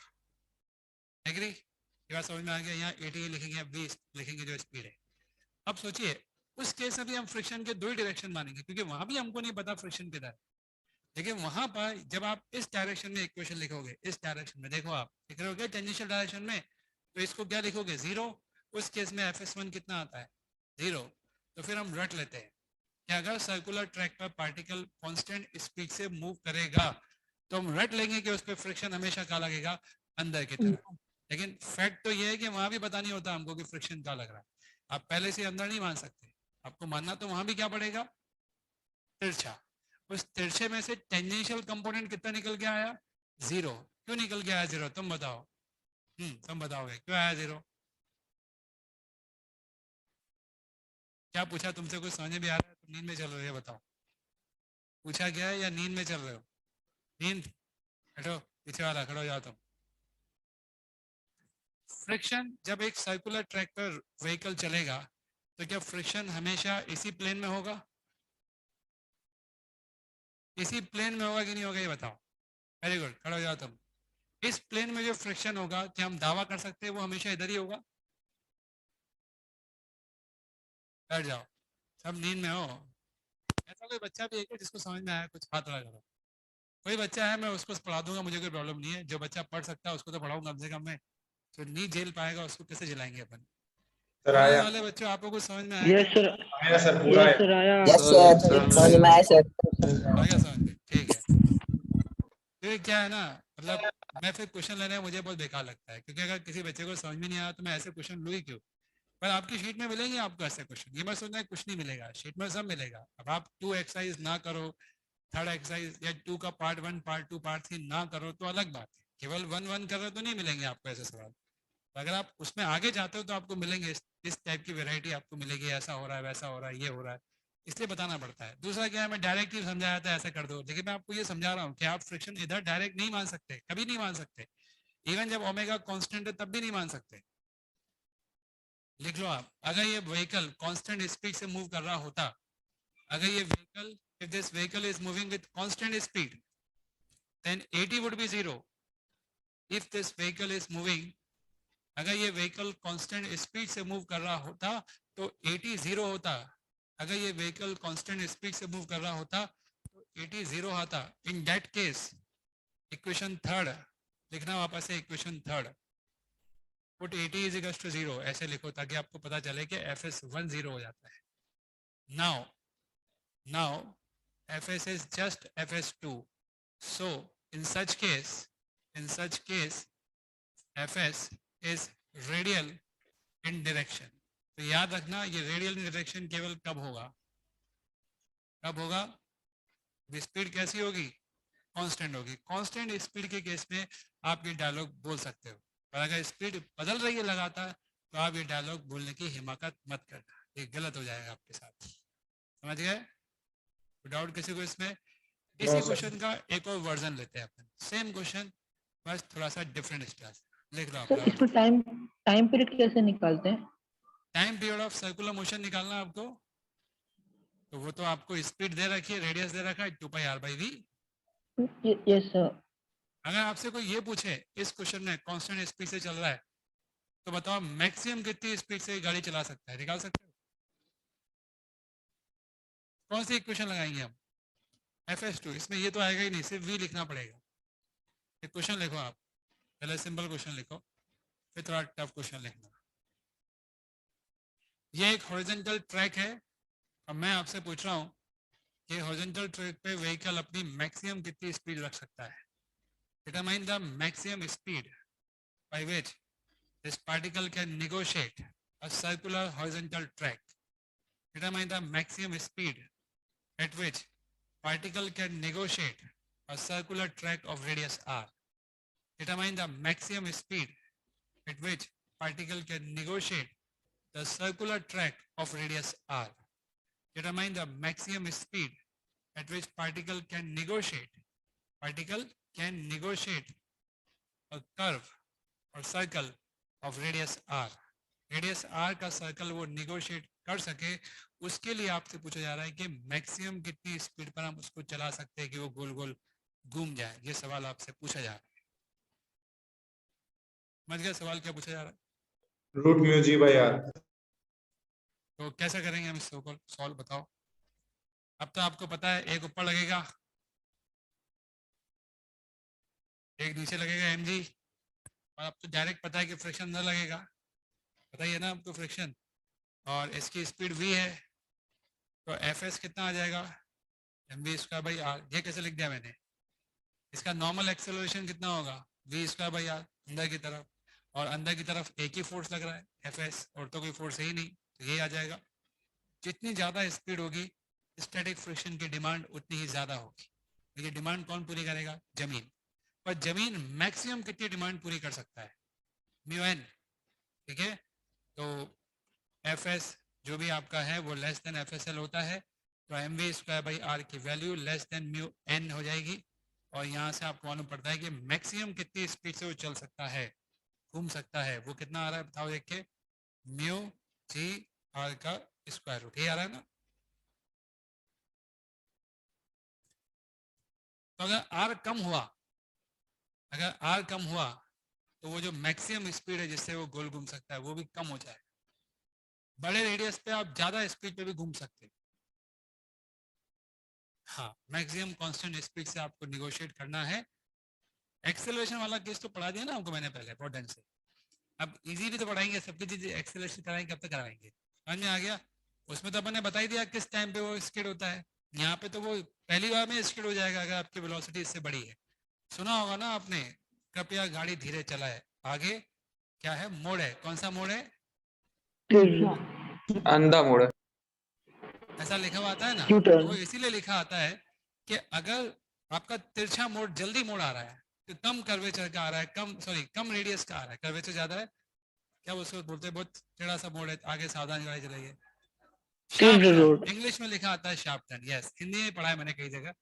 तो आप शार्प टर्न का मतलब होता है रेडियस कम, रेडियस कम होने से मैक्सिमम जो होती है वो कम हो जाएगी। तो ऐसे में अगर आप गाड़ी तेज चलाओगे तो आप बाहर हो जाओगे, आउट। तो आउट नहीं होना अपने को, इसलिए ये लिखा होता है कि जितने भी शार्प टर्न है उसमें फ्रिक्शन के दम पे आप घुमाओगे उस गाड़ी को, आप ऐसा कह सकते हो। सबको समझ में आ गया, ठीक है। एक सवाल इसी का वर्जन है, हालांकि हम इतने सवाल कर चुके हैं, एक काम करते हैं आपको कुछ और पढ़ाते हैं उसके बाद सवाल करवाते हैं, एक आध सवाल और इसी के वर्जन के, कैसे अलग अलग दिशाओं में एक क्वेश्चन लगाते हैं, 2 सवाल करेंगे। अगली क्लास में अपन सेंट्रीफ्यूगल फोर्स और ये सब समझेंगे। यहाँ पे भी फ्रिक्शन है, फ्रिक्शन दे दिया मैंने आपको यहाँ पे, और इसको एक स्पीड से फेंक दिया वी नॉट से, और ये सर्कल पे गोल गोल घूमेगा। मेरा आपसे क्वेश्चन है, determine tension in the string after time T, determine the tension in the string after time t, determine the tension in the string after time t, determine the tension in the string after time t। अभी तो फेंका है, t समय बाद आपसे tension पूछा है। वैसे एक बात सोचो, क्या आपको लगता है t समय बाद इसकी स्पीड बदल गई होगी? अगर हम कुछ ना लगाए ऐसे ही सोचें, जब ये चल रहा होगा तो इस पे फ्रिक्शन इसके डायरेक्शन ऑफ वेलोसिटी के अपोजिट लगेगा, काइनेटिक फ्रिक्शन, भूल गए क्या आप? ये ब्लॉक है, व्हीकल नहीं है, व्हीकल और ब्लॉक में अंतर होता है। व्हीकल में टायर होते हैं, पहिए होते हैं, जैसे हमारे पाँव होते हैं पाँव, ऐसे व्हीकल के बहुत सारे पाँव होते हैं। तो वो जब चलता है तो स्टैटिक फ्रिक्शन लगता है, लेकिन जब ब्लॉक किसी सरफेस पे चलेगा तो वहाँ स्टैटिक फ्रिक्शन नहीं लगता, वहाँ कौन सा फ्रिक्शन लगता है, काइनेटिक। और काइनेटिक फ्रिक्शन स्पीड के या वेलोसिटी के हमेशा अपोजिट डायरेक्शन में होता है, रिलेटिव वेलोसिटी के अपोजिट डायरेक्शन में होता है। ये सरफेस तो फिक्स है, ये आगे जा रहा है, तो काइनेटिक फ्रिक्शन पीछे होगा, यानी ये तो 100% कंफर्म है कि जैसे जैसे आगे बढ़ेगा इसकी स्पीड लगातार कम होगी।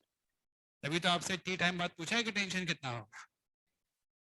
टी टाइम बाद घूमते घूमते यहाँ आ गया और स्पीड अब कुछ और हो गई है, आपको ये स्पीड निकालनी पड़ेगी। जब तक आप ये स्पीड नहीं निकाल सकते, टेंशन ये रहा टी, ये रहा एन, फ्रिक्शन लग रहा होगा पीछे म्यू एन, नीचे लग रहा होगा एम जी, सब दिखा दिया मैंने आपको। अब बताओ कि आप टेंशन क्या लिखोगे? आप बोलोगे सर उसमें क्या है, रेडियल डायरेक्शन लिख दो इक्वेशन, ये ए एन, राइट, टी भी इस तरफ है, क्या लिखो मैं equation, T is equal to A M N, T is equal to M B square by L, और नॉट, बोलिए हो जाएगा अब ये क्वेश्चन आगे। अब बताओ इस टेंशन को निकालने के लिए आपको क्या चाहिए, v चाहिए, वो भी टाइम t पर, तो v कैसे निकलेगा?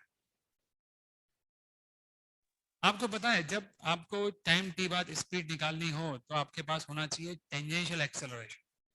तो आप बताओ टेंजेंशियल एक्सेलरेशन कैसे निकालेंगे?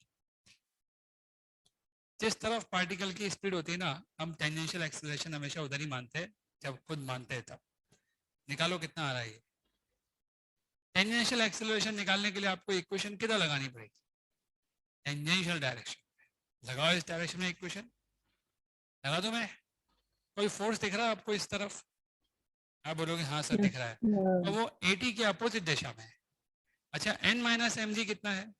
0। तो n आपको पता है mg है, बस अब तो क्वेश्चन खत्म हो गया आपका। Minus mu M G is equal to M A T, जो फॉर 80 कितना आ जाएगा? माइनस म्यू जी।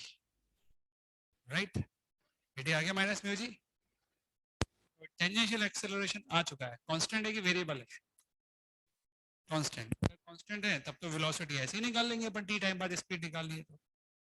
अदरवाइज अपने को डीवी बाई डी इंटीग्रेशन करना पड़ता है, यहाँ तो वो भी नहीं करना पड़ेगा। बताओ 80 माइनस में आ रहा है मतलब स्पीड कम ही हो रही है। v is equal to V nought plus 80 into T लिख दो। वी नॉट प्लस 80 कितना है? Minus mu G. लो स्पीड आ गई। स्पीड क्यों निकाल रहे हैं हम? क्योंकि हमें टेंशन निकालना है। ये टाइम टी की स्पीड है, टेंशन निकाल के बैठे अपन। बस एक ही प्रॉब्लम है कि उसमें हमें स्पीड नहीं पता थी, वही मालूम पड़ गई, इसको रख दिया यहाँ पे। भैया क्वेश्चन खत्म। आप लगातार क्या सीख रहे हो? आप ये सीख रहे हो कि टेंजेंशियल डायरेक्शन में भी इक्वेशन लिखना पड़ता है। ऐसा नहीं है कि नहीं लिखना पड़ता।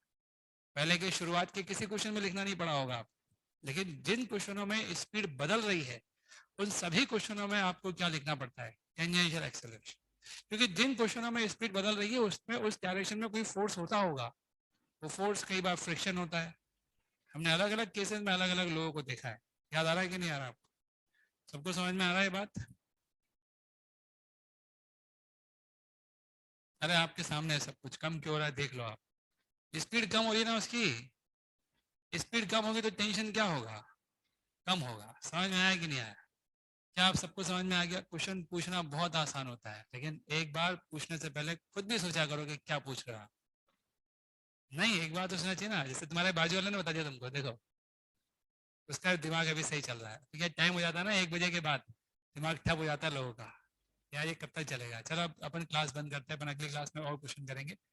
ठीक है, क्योंकि वैसे भी इस चैप्टर को खत्म करने के बाद भी मैं सेंटर ऑफ मास चालू तो कर नहीं पाऊंगा। 2 दिन 1 दिन में क्या पढ़ा लूंगा मैं। ठीक है, ये तो हो जाएगा खत्म, इसको तो खत्म कर देंगे।